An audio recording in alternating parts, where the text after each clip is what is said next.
आमचे जे आजोबा होते नानासाहेब सरपोतदार, अतिशय द्रष्टा माणूस म्हणता येईल, म्हणजे विजनरी. त्यांनी त्यावेळे पुण्यामध्ये त्यावेळे 4 स्टुडिओ होते. त्यातला एक प्रभात होता, एक दादासाहेब तोरणेंचा स्टुडिओ होता, मग या आणि नानासाहेबांचा होताच. तर त्यांच्यामध्ये सहभागी जे कलाकार किंवा दिग्दर्शक जे कोणी असायचे त्यांना राहायला आणि आपल्या कुटुंबाचं उपजीविकेचं साधन या दृष्टीने त्यांनी लक्ष्मी रोडला पुन्हा गेस्ट हाऊसची स्थापना केली. मध्ये मी माधवराव पेशव्यांचं काम करत होतो. मला श्रीकांत मोघे नेहमी पेशवा म्हणूनच हाक मारायचे. ही लता दिदींनी दिली. आणि आमचे बाबा जे आहेत ते सावरकर प्रेमी, हे सगळे सावरकर. आणि मी अजून सुद्धा जिथे चांगले काही असे वेगळे कार्यक्रम असतील मी या याच्यात जातो. फक्त ते कधी असं ढोंगी वाटतं का म्हणून मी त्याचं पावित्र्य, मग मी ते टोपे घालायचो. नेपाळी मला हिमाचल प्रदेशचा मला पंचकर काका म्हणले, प्रभाकर ए किशा तुझी टोपी दे मला. घेऊन गेले बरं का ते. आणि त्यांनी मला 2 अशा टोप्या दिल्या. मला म्हटलं हे घे तुला. आणि मग त्याच्यानंतर रघुनंदन पणशीकर सुद्धा अशा टाईपचे. पुण्यातील लक्ष्मी रस्त्यावरील हे पुन्हा गेस्ट हाऊस, जिथे अनेक जण आवर्जून भेट देतात. अनेक दिग्गजांचे हे माहेरघरच आहे. या वास्तूमध्ये अनेकांची लग्न ठरलेली आहेत. अनेक कथा कादंबऱ्या लिखाण झालेलं आहे. अनेक दिग्गजांनी वास्तव केलेलं आहे. आज मान्य श्री किशोरजी सरपोतदारजी यांनी या प्रवासाबद्दल आज सर्वांना माहिती सांगितली. अनेक आठवणींना उजाळा दिला. आपल्या मूळ नावापासून सरपोतदार हे नाव कसे प्राप्त झाले, आपले आजोबा, बाबा, काका, भाऊ तसेच अनेक दिग्गजांच्या आठवणी, अनुभव आज सर्वांसमोर कथन केले. आज आपल्या अभ्यास मंडळात पुन्हा गेस्ट हाऊसचे किशोर सरपोतदार आले. तुम्हाला त्यांचं नातं खूप वर्षाचं माहिती असेल. आपण म्हणजे पुणेकर आहोत म्हणून आपल्याला सरपोतदार आणि पुन्हा गेस्ट हाऊस यांचं नातं चांगलं माहिती आहे. म्हणजे मी त्यांना आता मगाशीच म्हणलं की मी स्वतः लहानपणी इथेच वाढलेली आहे, पण म्हणजे तुमच्या इथे यायची माझी कधी फारशी वेळ आली नाही कार्यक्रमांना वगैरे. पण आम्हाला या त्यांच्या जे आजचा विषय आहे सामाजिक बांधिलकी, तर ही त्यांची आहे. म्हणजे सर्वश्रुत आहे, वाचलेलंही आहे, परंतु गाठ कधी पडली नव्हती, ती आजच पडली या कार्यक्रमानिमित्त. नमस्कार. सगळ्यात पहिल्यांदा तुमचं सगळ्यांचं मी आभार मानतो की एवढ्या छान तुमच्यासारख्या सगळ्या व्यक्तिमत्वांपुढे मला आज काही व्यक्त व्हायची संधी मिळाली. आणि सरपोतदार किंवा माझे जे ज्यांच्यामुळे माझी ओळख आहे, माझे वंशज, त्यांची बाजू, त्यांचे विचार हे मला तुमच्यासमोर मांडता येत आहेत. आणि ती संधी तुम्ही मला देतायत त्याबद्दल मी खरं तुमचे पहिले आभार मानतो. एकतर हा उपक्रम अतिशय सुंदर आहे की वेगवेगळ्या लोकांना बोलतं करून त्यांच्या भूमिका माहिती करून घ्यायच्या.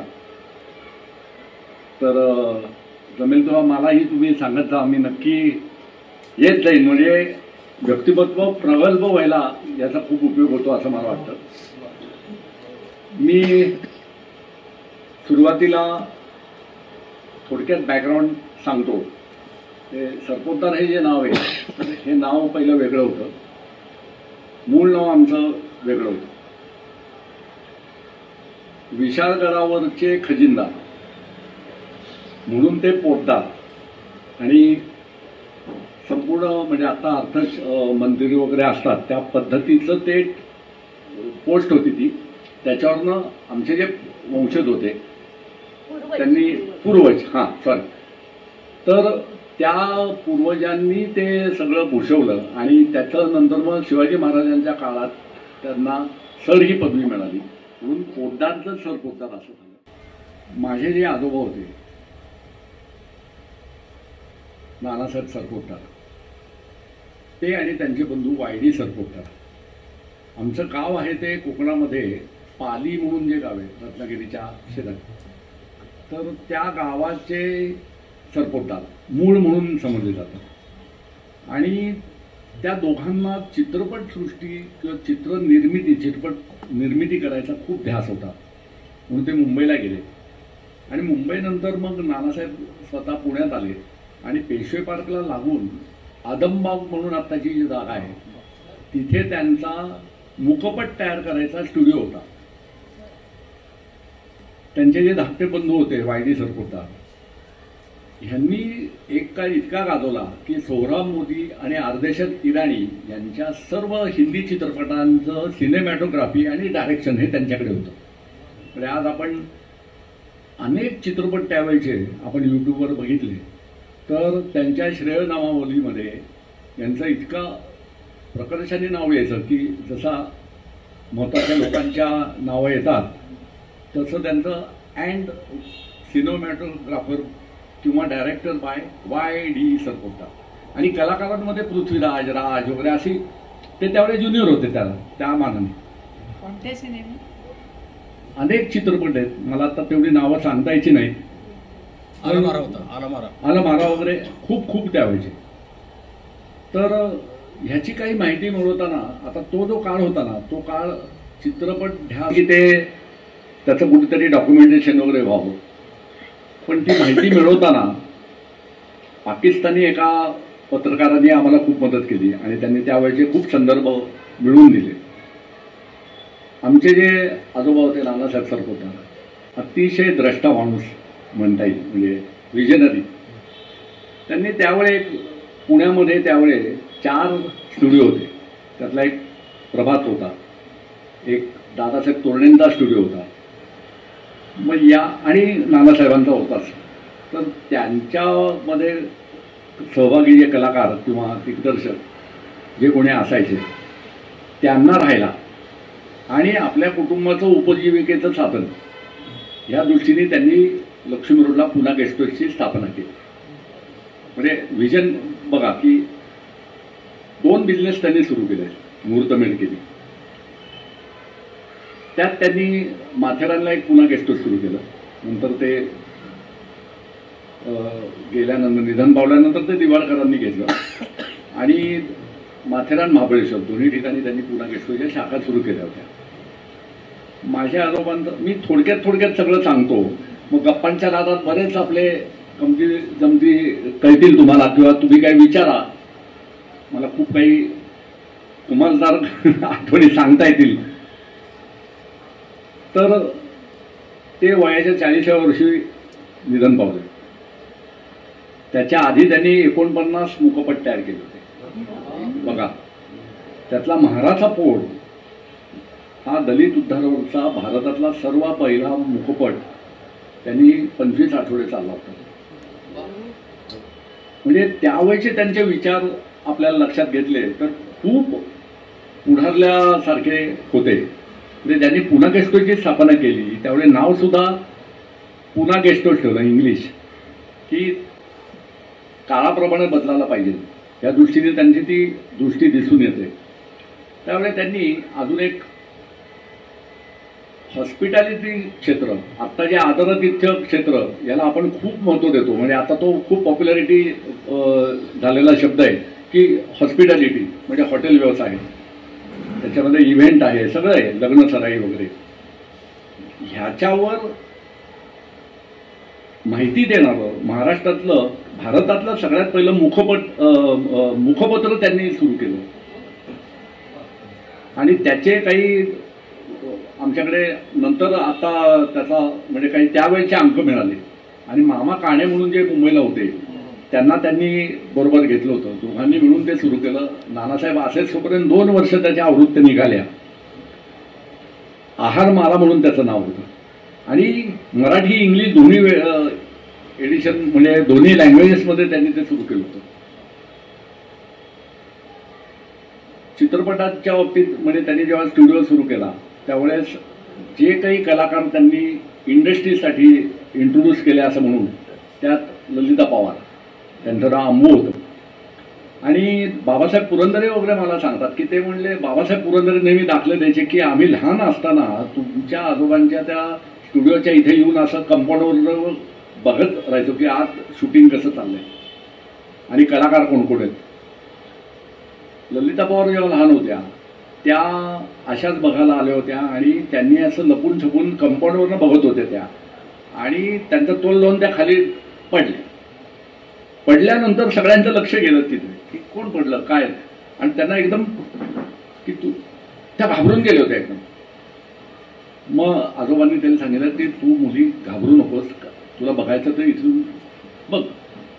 मग त्या शूटिंगला 1-2 दिवस बघायला आल्या आणि त्यांनी आजोबांना सांगितलं की मला ह्याच्यात काम करायला खूप आवडेल. मग आजोबा म्हणले की तू कोणाकडे आली आहेस? ती नगरच्या होत्या, त्या नगरपासलं एक गाव होतं तिथून. ती म्हणले मी इथं नातेवाईकांकडे आले आहेत माझ्या आईवडिलांना. ते म्हणले तुझ्या आईवडिलांना जाऊन आपण परमिशन काढू. मग माझे आजोबा घरी गेले, आई वडिलांना सांगितलं. त्यावेळी हे सगळं क्षेत्र नवीन होतं ना, काही माहीतच नव्हतं म्हणजे चित्रपट क्षेत्र. मग त्यांनी ती परवानगी दिली आणि तिथून मग ललिता पवारांचा उदय झाला. त्यांच्या इंटरव्ह्यूमध्ये तुम्ही यूट्यूबला वगैरे त्यांचे इंटरव्ह्यूज आहेत, त्यांनी ह्या गोष्टी सांगितलेल्या आहेत. त्याचप्रमाणे आपल्याला माहिती आहेत की सरस्वतीबाई राणे असे अनेक कलाकार त्यावेळेस त्यांनी इंट्रोड्यूस केले. आणि परिस्थिती अशी होती की कामं नसतील शूटिंगची तेव्हा कुठलंही काम करावं लागायचं, म्हणजे घरकाम बसलं सगळं. कारण ते मासिक आपण जसं मंथली बेसिसवर पगार देतो तसे त्या लोकांना सांभाळलं जायचं. हिराबाई बरोडेकर, सरस्वतीबाई राणे हा सगळा, हिराबाई बरोडेकर आणि सरस्वतीबाई राणे हे मुंबईला माझे आजोबा जेव्हा राहत होते ते सदानंद वाडी म्हणून होतं, तिथं सरस्वतीबाई राणे आणि सुंदरराव राणे हे तिथंच राहायचे. तिथं त्यांचा तो अफेअर जमला आणि माझ्या आजोबांनी पुढाकार घेऊन ते लग्न लावलं. असे अनेक कलाकार ह्या आर्यन फिल्म स्टुडिओच्या माध्यमातून पुढे आले. माझ्या आजोबांनी हे सगळं केलं आणि वयाच्या 40व्या वर्षी 1944 साली त्यांचं निधन झालं. आणि सगळी धुरामं माझ्या आजीवर आली. ती कोकणातून आलेली आणि टिपिकल ते सफेद कपडे घालून, सफेद साडी, आणि तिने ते लगेच. आणि त्यावेळेस एक खूप मदत ज्यांची झाली ते म्हणजे अक्का दामले. प्रभात टॉकीजची आमचे खूप चांगले संबंध होते, अनंतराव दामले वगैरे, विष्णुपंत दामले. तर त्यांनी माझ्या आजीला सपोर्ट केलं. आणि त्यावेळेस काही कर्ज झालं होतं, तर त्यावेळेस त्यांनी काही काळजी करू नकोस, आम्ही तुझ्या मागे उभो. अजून एक प्रसंग आठवला आत्ता की बाबूराव पेंटर, त्यावेळेस भालजी पेंढारकर, व्ही शांताराम, बाबूराव पेंटर हे सगळे रंगकर्मी आमच्या इथे राहायला असायचे. बाबूराव पेंटरांनी 100 रुपये त्यावेळेस आमच्या आजोबांना मदत केली होती. नंतर ते फेडले, पण अशी ही लोक एकमेकांना मदत करणारी होती. एकदा काय झालं की कर्नाटकातून एक 16-17 वर्षाचा मुलगा, एक डॉक्टर पटवर्धन म्हणून, त्याला ते पुण्यात त्यांनी बोलवलं होतं. ते योगाचे धडे द्यायचे. PYC हिंदू जिमखाना येथे त्यांना योग शिक्षण द्यायला सांगितलं. पण आठवड्याभरातच काही महिलांनी तक्रारी केल्या की हे काय योग शिकवताना जे काही म्हणजे परिधान करावं लागायचं, तर ते कदाचित मान्य झालं नसेल त्यावेळे आणि बंद करावं लागलं. आता काय करायचं? मग त्यांना ते पटवर्धन नानासाहेब परुळेकरांनी नुकताच सकाळची दैनिक सकाळ सुरू केलं होतं, त्यांच्याकडे घेऊन गेले की ह्या मुलाचं काय करायचं. त्यावेळेस भालजी पेंढारकर तिथं होते. ते म्हणले की माझा एक मित्र आहे नानासाहेब सरपोतदार, त्याच्याकडे जाऊ. त्यांनी नुकतंच पत्रिकाश्रम सुरू केले. म्हणून मग ते माझ्या आजोबांकडे घेऊन आले. आजोबा म्हणले अरे तू काही काळजी करू नकोस, तुला पाहिजे तिथे तू इथं राहा, सगळी तुझी व्यवस्था मी करतो, तुला काय योगाचे शिक्षण वगैरे घ्यायचं तू इथं क्लासेस घेते. ते म्हणजे योगाचार्य अय्यंगार. आणि ते जिन्यामध्ये राहायचे. ते म्हणले मला वर रूममध्ये वगैरे नको, कारण त्यावेळेस बालगंधर्वांपासून सगळे राहायला असायचे. आश्चर्य वाटेल जेवढे आपण हिंदी मराठी कलाकार आता आपल्याला माहिती आहे त्यावेळेचे ते सगळे पुन्हा गेस्टवरला राहिलेले असतात.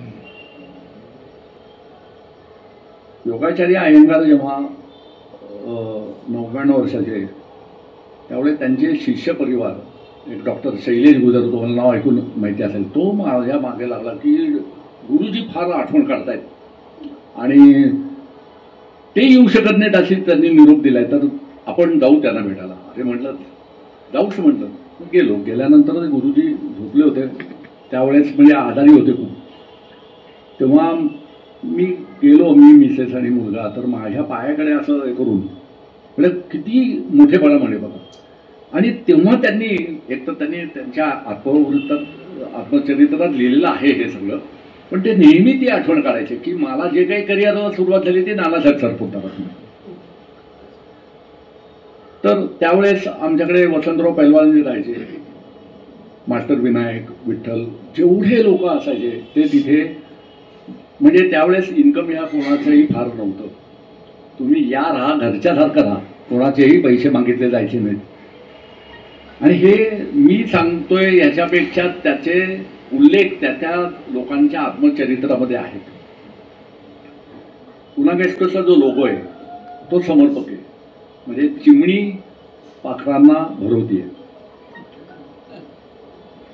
ही कल्पना गदी माडगुळकरांची. त्याचा लोगो तयार केला त्यावेळेचे कलाकार होते हवळ म्हणून, त्यांनी तो दलाल यांनी तो तयार केला लोगो प्रत्यक्षात. अशी त्याच्या मागची ती कल्पना आहे. दीनानाथ दलाल का? दीनानाथ दलाल.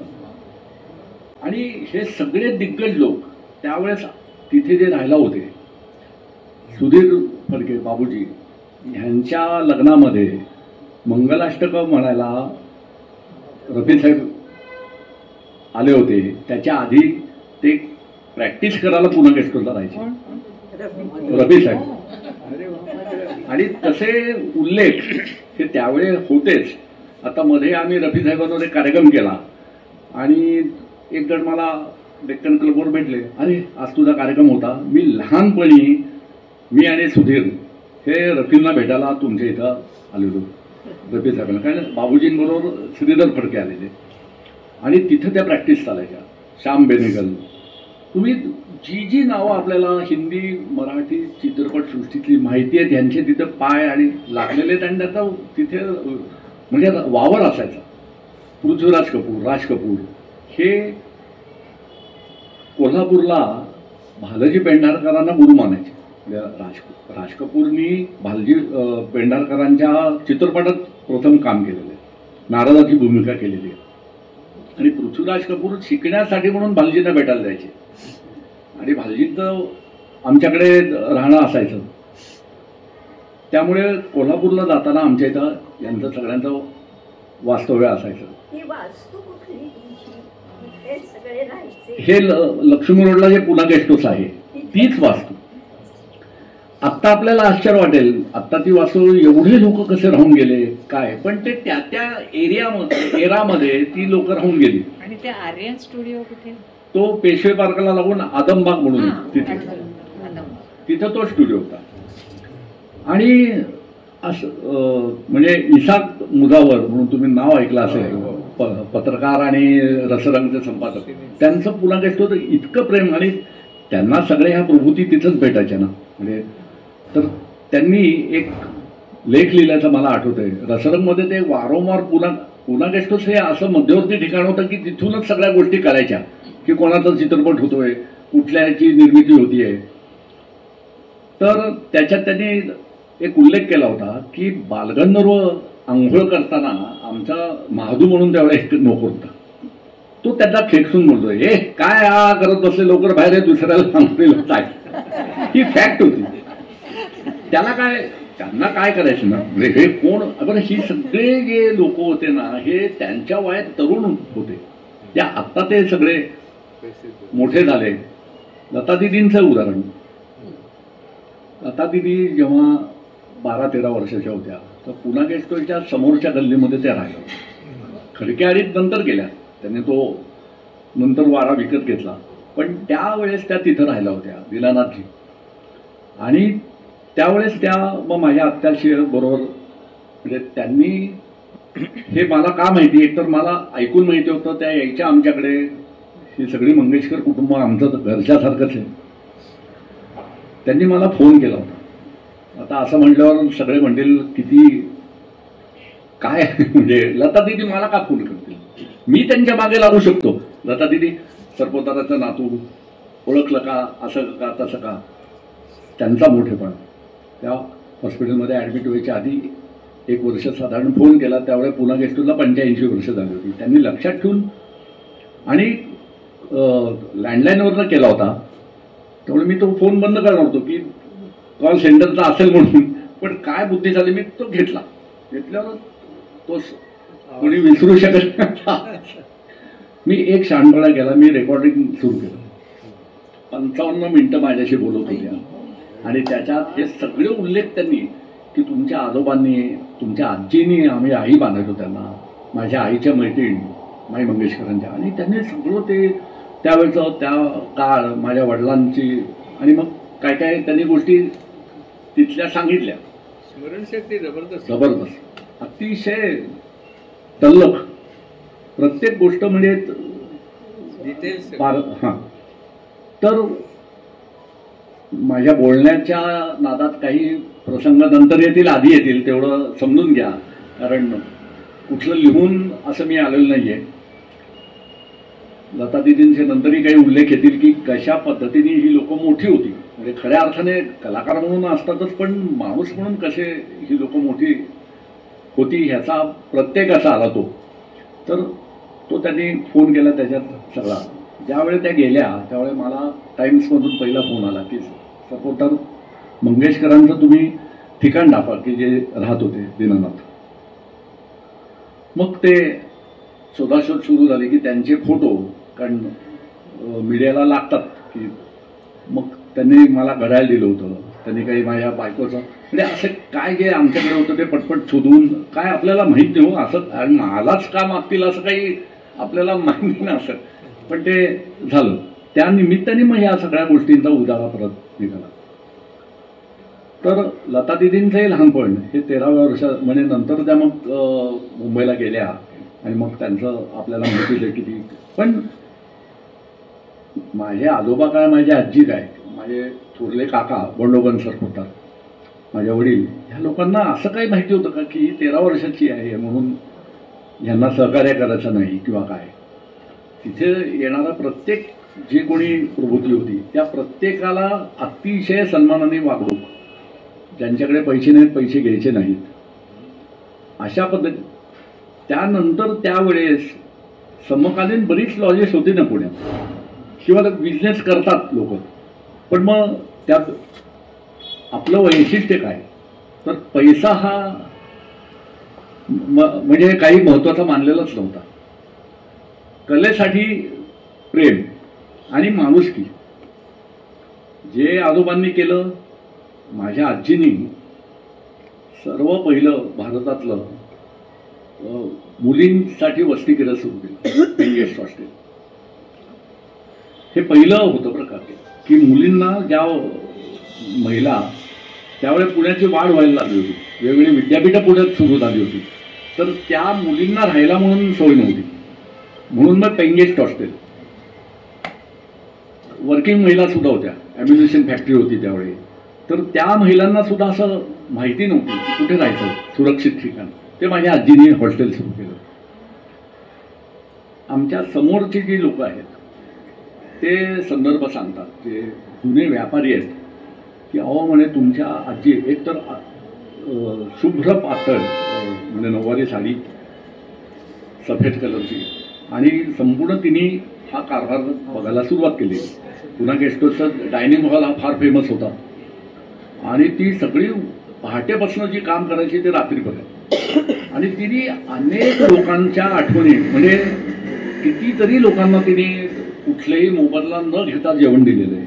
अजूनही असे जे त्यावेळचे वयस्कर लोक किंवा त्यांची मुलं आहेत ते आम्हाला भेटले की सांगतात, अरे त्या माझ्या आईचं डोहाळ जेवण होतं, त्यांनी अगदी बोलवून, म्हणजे प्रत्येक जण तीच आठवण सांगतो की खास येऊन मला तूपच वाढणार वगैरे. हे ह्याच्यातून लक्षात येते की ही व्यक्ती किती मोठी होती. सुलोचना दिदींनी उल्लेख केलेला आहे. सुलोचना दिदींचा आमच्याशी संपर्क कसा आला, तर त्या सुद्धा कोल्हापूरला नेहमी शूटिंगला जाताना आमच्या इथं थांबायच्या. आणि ज्यावेळेस पानशेतचा प्रलय आला त्यावेळेस त्या आमच्या इथे राहायला होत्या आणि आमच्या वडिलांनी मोफत अन्नछत्र सुरू केलं होतं की सगळ्यांना मदत म्हणून 24 तास भोजनालय चालू. आणि सुलोचना दिदी निघाल्या. बाबांनी एकदम खळसून म्हणजे माझ्या वडिलांचा आवाज सॉलिड आणि फार करारी होते ते. भोसला मिलिटरी स्कूलला शिक्षण झालं होतं. अजिबात इथून कोणी हलायचं नाही. खाली दरवाजा लावून घेतलेला आहे, कुलूप लावलेलं आहे, वरच्या कोणीही जायचं नाही, धोक्यात जीव घालायचा नाहीये, मी सांगतो म्हणून हलायचं नाही. तेव्हा सुलोचना देवी म्हटलं त्यावेळेस नुकत्याच बालजींकडे चित्रपटांमध्ये जीवाचा छका म्हणून चित्रपटाच्या चित्रीकरणासाठी जात होत्या. पण हा मूल कसं काय असं म्हणतोय आपल्याला. पण त्या म्हटल्या नाही मी ह्याच्या तो जो आवेश होता त्याच्यामुळे कळलं की ह्याच्या मागे करुण आहे, कुठेतरी आपल्याविषयीची काळजी आहे आणि मी थांबले. आणि तेव्हापासून जे सख्या भावा बहिणीसारखं नातं जे निर्माण झालं ते आजपर्यंत म्हणजे त्या जाईस्तोपर्यंत ते होतं. ही नाती जी निर्माण केली आणि सांभाळली गेली हे प्रत्येकाने म्हणजे प्रत्येक कलाकार सूर्यकांत असतील, चंद्रकांत असतील, जयश्री गडकर असेल, धुमाळ असेल, प्रभाकर पंचेकर असतील, ह्या सगळ्यांनी त्यांच्या बायोग्राफीमध्ये किंवा प्रत्येकाने ह्या आठवणी लिहून ठेवलेल्या आहेत की चारूचा आम्हाला म्हणजे माझ्या वडिलांना चारू म्हणायचे. नथुराम गोडसेचं जेव्हा म्हणजे फाशी द्यायची वेळ आली होती त्यावेळेस गांधी हत्येनंतर ब्राह्मणांचं तुम्हाला माहिती आहे की घरं जाणं, धंदे उद्योग सगळं जाणं, त्यावेळेस खूप लोक जाळत असं निघाले होते. पण पुन्हा गेस्ट हाऊसच्या आसपास आल्यावर त्याच जमावातल्या लोकांनी सांगितलं की आपण इथे कडू करू, ह्या माई आपल्याला खूप सहकार्य करतात, ह्यांच्या वास्तूला काही होतं कामा नाही. आणि हे सांगणारी लोक समोर घैसाचं दुकान होतं आमच्या इथं, ते मला सांगायचे अरे आम्ही लहान होतो आणि तुझी ती आजी म्हणे त्या सगळ्या मुलांना घेऊन म्हणजे खाली आली ती म्हणजे काय करायचं ते करा काय. पण ते प्रत्येकजण म्हटलं माई तुम्ही वर जा, आम्ही तुमचं संरक्षण आम्ही करू, आमच्यापैकी लोक इथं उभं राहतील. आणि आश्चर्य म्हणजे त्यावेळेस गोपाळराव गोडसे आणि सिंधुताई गोडसे आमच्या इथं राहायला आजची ठेवलो, लपून ठेवलं होतं. आणि याचे उल्लेख त्या लोकांनीच केलेले आहेत. म्हणजे आठवणीतल्या पुण्यामध्ये वगैरे जे पोस्ट येतात त्याच्यात खूप लोकांनी आठवणी सांगितल्यात की तात्याराव साळवणकरांना आम्ही पुन्हा गेस्ट हाऊसला बघितलेलं आहे. आचार्य आत्रेंनी त्यावेळेस कांदा भजी खायचे, त्यांना आवडायचे, खाणं खूप आवडायचं. तर ते अशी वेगळ्या वेगळ्या आकाराची कांदा भजी बघून त्यांनी खेकडा भजी नाव ठेवलं आणि त्याने त्यांच्या आत्मचरित्र लिहिलेलं आहे. गदिमांची एक गंमत सांगतो. गदिमान बरोबर माझे मोठे जे काका होते बंडोपंत सरपोतदार, नानासाहेबांना 7 मुले, त्यातले मोठे बंडोपंत सरपोतदार जे दिल्लीला गेले. त्यांनी दिल्लीला 35 वर्ष पुन्हा गेस्ट हाऊस चालवलं करोलबागमध्ये. गंमत अशी आहे की त्या रोडला सरस्वती रोड पथ म्हणून नाव आहे, ते माझ्या आजीचं नाव. म्हणजे त्यावेळेस पार्लमेंट सुरू झालं स्वातंत्र्य मिळाल्यानंतर, त्यावेळेस सगळ्यात पहिलं चाचा नेहरू आणि यशवंतराव चव्हाण हे माझ्या काकांचे खूप जवळचे मित्र आणि काकासाहेब कारगिल, त्यांनी त्यांना आग्रह करून नेलं की बंडू तुम्ही इथं पुन्हा गेस्ट हाऊस आला, तू तिकडे येऊन पार्लमेंटचं व्यवस्था बघ. आणि बंडोपंतांनी ती सुरुवात केली. नंतर मग करोलबागला पुन्हा गेस्ट हाऊसची स्थापना केली. आणि मग दिल्ली दरवाजा म्हणून त्यांनी एक मुखपत्र सुरू केलं होतं त्यावेळेस, मराठी माणसाचा आवाज म्हणून. तिथे सुद्धा याच पुन्हा गेस्ट हाऊसची रिप्लिका तिथे असंच वातावरण, सगळे साहित्यिक कलाकार हे इथं जसं घरच्या आधार करायचे तसंच दिल्लीला सुद्धा. आणि प्रत्येकाला एक आधार होता की दिल्लीला जायचं ना बंडोपंतांना कॉन्टॅक्ट कर. आणि बंडोपंतांच्या सगळ्या मंत्रिमंडळात वगैरे ओळख होती, प्रत्येकाचं काम करायचे. तर बंडोपंतांबरोबर गदी माडगुळकर, बंडोपंत, रके आत्रे, पु ल देशपांडे हे जवळचे मित्र आपले, खूप घट्ट. पुन्हा गेस्ट हाऊसला गदिमांचा जेव्हा वावर असायचा त्यावेळेस बंडोपंत आणि गदिमा आणि त्यांच्यावर अरुण आचार्य म्हणून व्यक्ती आहे जे अजूनही जिवंत आहेत, वय वर्ष 89. अजून सुद्धा सगळ्या आठवणी जशाच्या तशा मला ते सांगतात की अरे किशोर आम्ही लहानाचे मोठे झालो ते या लोकांबरोबर. त्यांनी मला आठवणी सांगितल्या की गदी माडगुळकरांबरोबर बंडोपंत आणि मी लहान होतो म्हणे, मी त्यांच्याबरोबर फेरी मारत तर युनिव्हर्सिटीपर्यंत चालत जायचं गप्पा मारत, ती रावण फेरी. आणि कंटाळा आला असेल, वेळ नसेल त्यावेळेस शनिवारवाड्यापर्यंत ती राम फेरी. आणि मग गदिमांना शेंगा खूप आवडायच्या, मग शेंगा खात हे गप्पा मारत तिथं जायचे. मग आल्यानंतर कांदा भजी वगैरे हे सगळं प्रकार व्हायचे. तर गदिमा तिथे बसून वेगवेगळ्या गोष्टी अशा लिहून ते कागद टाकून द्यायचे असतात आणि अरुण आचार्य ते बाजूला काढून ठेवायचे, कारण तुम्हाला माहिती की काय लिहिलेलं असायचं ते. तर गीत रामायणाचा बराचसा भाग हा त्यांनी पुन्हा गेस्टोचा बसून दिला. आणि असे अनेक लोक, आत्ता आपण जे पुन्हा गेस्टोची वाचतो आत्ता म्हणून की अरे एवढा इतिहास इथं कसा घडला, पण त्यावेळेस अशी फॅसिलिटीच नव्हती. ज्याला आपण फॅसिलिटी म्हणतो ती फॅसिलिटी त्यावेळेस ही एक कलाकारांचं म्हणजे एक ईश्वरी इच्छा असेल मला वाटतं की अशा वास्तूमध्ये काहीतरी इतिहास घडले जावेत, काही कलेसाठी पूरक वातावरण, ह्या पद्धतीने ते झालं. अशा अनेक गदिमांच्या आठवणी या पुन्हा गेस्टोशी निगडीत आहेत. यशवंतराव आणि यांचं सांगत होता. हां, यशवंतरावांनी जेव्हा माझ्या बंडोपंतांना तिकडे नेलं दिल्लीला, त्यावेळेस त्यांनी ते पार्लमेंटचं गेस्ट हाऊस बघायला दिलं आणि केटरिंग तिथलं. आणि त्यानंतर करोलबागमध्ये पुन्हा गेस्ट हाऊस स्थापना जेव्हा केली तेव्हा यशवंतरावांचाच पुढाकार होता. त्या रस्त्याला पुन्हा गेस्ट हाऊसचं नावामुळे त्या रस्त्याला माझ्या आजीचं नाव सरस्वतीबाई म्हणून दिले, अजूनही ते नाव आहे. 1954 साली साहित्य संमेलन झालं होतं तिथे. त्याची धुरा सगळी माझ्या बंडोपंत सरपोतदार मोठ्या काकांकडे होती. आत्ता जे परत फेब्रुवारी महिन्यात होणार आहे त्यासाठी संजय नहार म्हणून जो आत्ताचा अध्यक्ष आहे, तर त्यांनी मला हा संदर्भ दिला. तो म्हणला अरे आम्ही दिल्लीत हे सगळं माहिती करत होतो, त्यावेळेस काही अंक काढले, केसरीचे अंक वगैरे त्यातले, आणि त्या अंकांमध्ये बंडोपंत सरपोतदार, चाचा नेहरू, यशवंतराव चव्हाण अशांचे फोटो बघितले होते. आणि तिथे तो उल्लेख आहे की सरपोतदारांनी ही व्यवस्था साहित्य संमेलनाची केली. तर आता ह्या फेब्रुवारी महिन्यात जे होणार आहे त्यासाठी आमचं चाललंय असं की परत काही आपल्याला योग आला तर तिथे ती व्यवस्था करायची, म्हणजे आपलं महाराष्ट्रीयन सगळेच पदार्थ दिल्लीकरांना उपलब्ध करून द्यायचे. तर बंडोपंतांनी एक ताई तेली म्हणून चित्रपट काढला, पण आता नाहीये. काय झालं, बंडोपंत सरपोतदार पुण्यात आले आणि ते आजारी पडले आणि त्याच वेळी त्या बिल्डिंगचा जो मालक होता तोही आजारी पडला. दोघंही एकाच महिन्यात गेले, काय योगायोग. आणि त्या ज्याचं मालकीचं होतं त्याच्या मुलाने ती वास्तू विकून टाकली एका बिल्डरला. मला एका व्यावसायिकाने एक म्हण ऐकून दाखवली, ती किती समर्पक आहे. म्हटलं सरपोतदार तुम्ही ना, म्हणजे तुम्ही पेशव्यांसारखे आहात की, म्हणजे पेशव्यांच्या बाबतीत बोललं जायचं की ते युद्धात जिंकतात पण तहामध्ये हरतात. तसं डॉक्युमेंटेशन नाही ना. काही डॉक्युमेंटेशन असतं तर मग पाठपुरावा करता आला असतं त्या वास्तूसाठी किंवा पुढचं काही करता आलं असतं, ते झालं नाही. माझ्या काकांची मुलं ह्या क्षेत्रात आली नाही, त्यामुळे परत पुन्हा गेस्ट हाऊस परत ते काही असं तिथे काही करता आलं नाही. इकडे माझ्या वडिलांनी जेव्हा पुन्हा गेस्ट हाऊस बघायला सुरुवात केली त्यांनी 4 चित्रपट काढले. त्यातले घरगंगेच्या काठी, जावई माझा बाला, ह्याला राष्ट्रपती आवडणार, बायको माहेरी जाते, असे 4 चित्रपट त्यांनी काढले होते.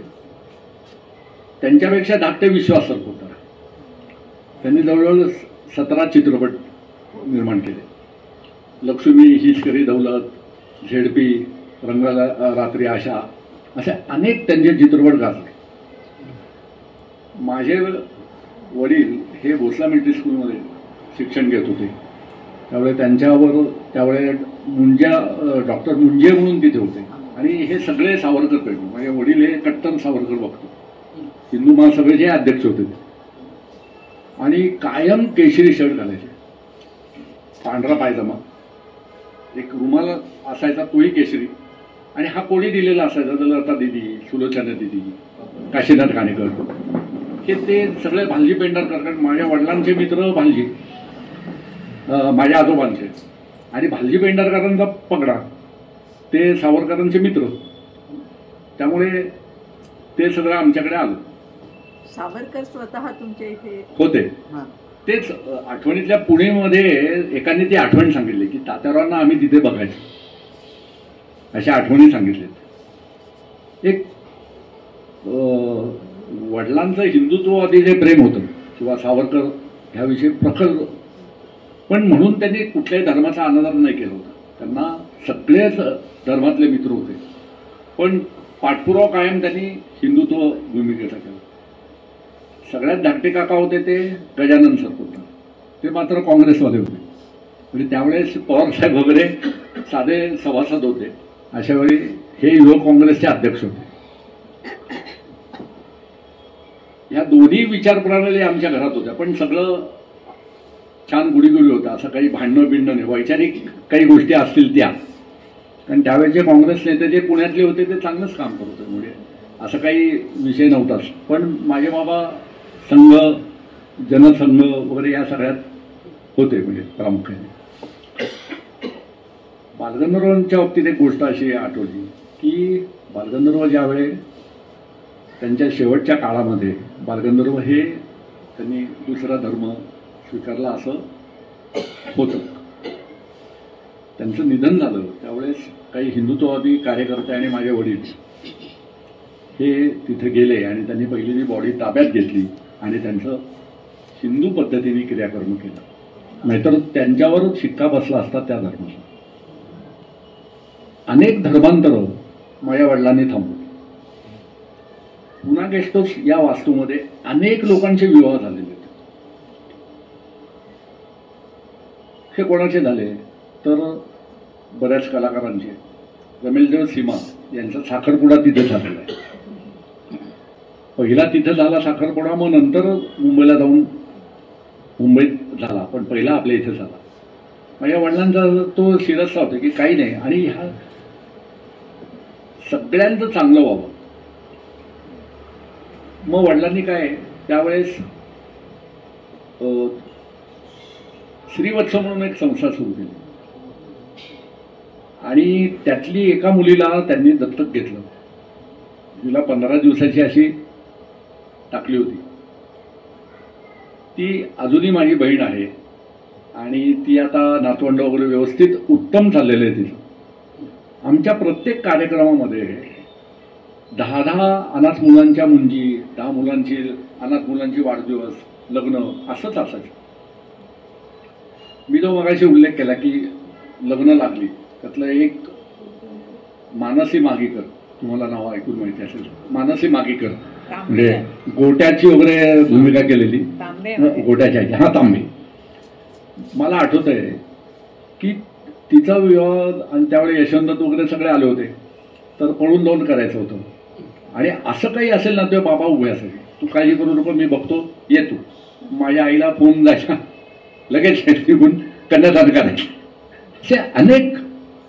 नंतर त्या सगळ्यांनी बाबाच मागे उभे राहिलेत म्हटल्यावर नंतर खूप चांगलं सगळे दोन्ही बाजूची लोक एकत्र व्हायची वगैरे ते सगळं. पण ती जी उत्तरदायित्व आहे ना ते बाबा स्वीकारायचे. राहायला यायचे कित्येक लोकांनी, ही या रूममध्ये काय अमुक राहत आहेत, त्या रूममध्ये काय तमुक, काही विचारायचं नाही प्रश्न बाबांना. मी जेव्हा शिक्षण घेतलं, MBA केलं, लहानपणापासून हे सगळं बघत होतो मी. केल्यानंतर मी जेव्हा बघायला लागलो, यायला लागलो, बाबांनी आधीच सांगितलं तुला इथं जमणार नाही आहे.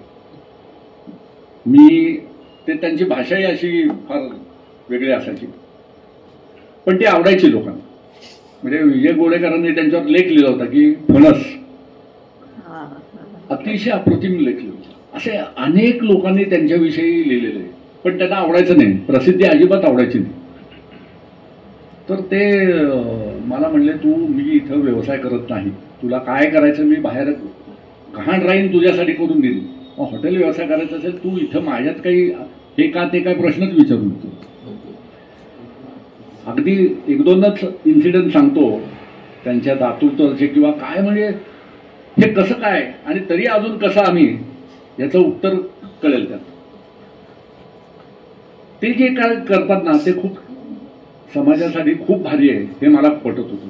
म्हटलं आपलं जे काही आहे ते ठीक आहे, आपलं योगदान इथे करू आपण. त्यांना ते जे म्हणतील तसं. माझी आईच शपथ घालायची त्यांना सोडून जायचं नाही, तिथंच थांबायचं. कारण हे आज कोल्हापूर बालजींकडे, उद्या मुंबई असे दौरे, हॉटेल लाईन आहे, तुम्हाला विश्वासाची लोक लागतात. तर एकदा असं झालं की श्रीखंडाचे 2 डबे शिल्लक राहिले, 20-20 किलोचे असतात. मी आपला मॅनेजमेंट थेरी इन्व्हेंटरी रात्री पुन्हा गेस्ट हाऊसला गेलो, फ्रीजमध्ये ठेवले. सकाळी लवकर उठून आलो आणि बघायला लागलो फ्रीजमध्ये. मंडईला जायचं होतं, पोती घ्यायला आलो होतो, ते दिसेच ना. काही कोणी मला उत्तर द्यायला तयार नाही. गेलो मी मंडई करून परत आलो तर ऑफिसमध्ये प्रभाकर पणशीकर, सूर्यकांत, चंद्रकांत हे आमच्याकडे ना हे असंच वातावरण असेल कायम. ही लोक म्हणजे आत्ता आपल्याला असं वाटेल की एवढे कसे काय, पण तिथं मुक्कामालाच असायचे. एकतर शूटिंग असायची आणि नाहीतर घर म्हणूनच राहायचे. मी विचारायला लागलो कामगारांना, जरा ओळून विचारायला लागलो. बाबांच्या लक्षात आलं आमच्या इथं पुन्हा गेस्टला 2 मोठ्या खोल्या आहेत की त्या फक्त कलाकारांनी बसणं याच्यासाठी, म्हणजे व्यवसायासाठी वापरायच्याच नाही. काय आहे तुला, काय हवंय, काय शोधतोय सांग म्हटलं. म्हटलं ते श्रीखंडाचे. तू मला सांग, मी आत्ता तुला चक्का आणून देतो, श्रीखंड आणून देतो, तू ते शोधू नको. पणशीकरांचं बाबांचं, पणशीकर वयाने मोठे होते. अरे चारू जरा त्याला काय म्हणायचं तर ऐकून तर घे तू. मी म्हटलं काका ते 2 डबे काल मी रात्री इथे आणून ठेवले आणि ते तू चारू उत्तर द्यायचं. हे कसले MBA वगैरे करून आले, बाबांची ती भाषा सुरू झाली होती हे म्हणून याला मी सांगत होतो येऊ नको, तू प्रश्न विचारशील. ते वासुदेव पाळंदे आणि माधव वाजे जागर संस्थेतर्फे कटारे हायस्कूलमध्ये शिबिर चालू होतं.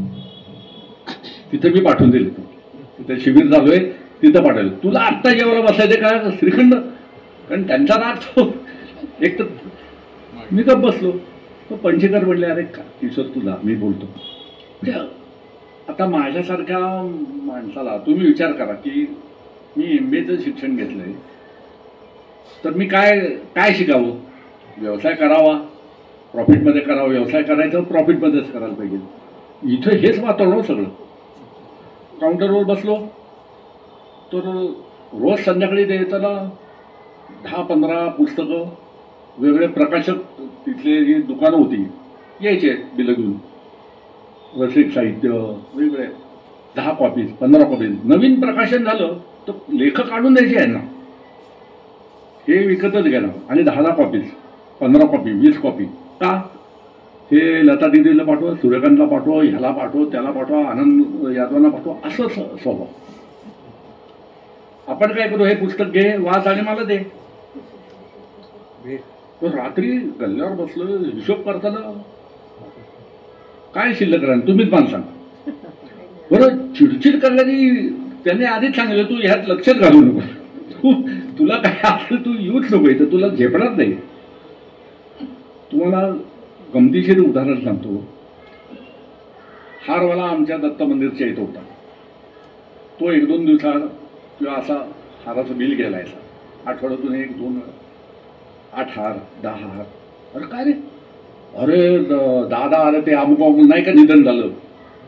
बाबांची सवय अशी होती की ते हार मागूच घेणार. त्यावेळे मोबाईल नव्हते. चाले त्या गणपतकडने एवढे हार. ते तिकडे जाऊन मग नाट्य परिषद असेल किंवा जिथं कुठे असेल, वामण्यामध्ये सूर्यकांत, तू अमुक, बापू चित्तरंजन कोलटकर, सुधीर बाबुली सुधीर फडके, बाबुली, म्हणजे हे त्यांच्यासाठी आणणार, ते वाहणार. आणि बिलं देताना मी म्हटलं अरे तू अरे काय ठीक आहे मग एवढे महाग का झालं. अरे ते बाबांना म्हणे बाबा फार भारी आहेत, त्यांना ते लुकडे हार नाही आवडत म्हटले. 10 हार म्हणजे तुम्ही विचार करा, मी जे सांगतोय ना हे फार कमी सांगतोय मी. असं रोज व्यवहारात त्या माणसाचं असंच होतं वडिलांचं.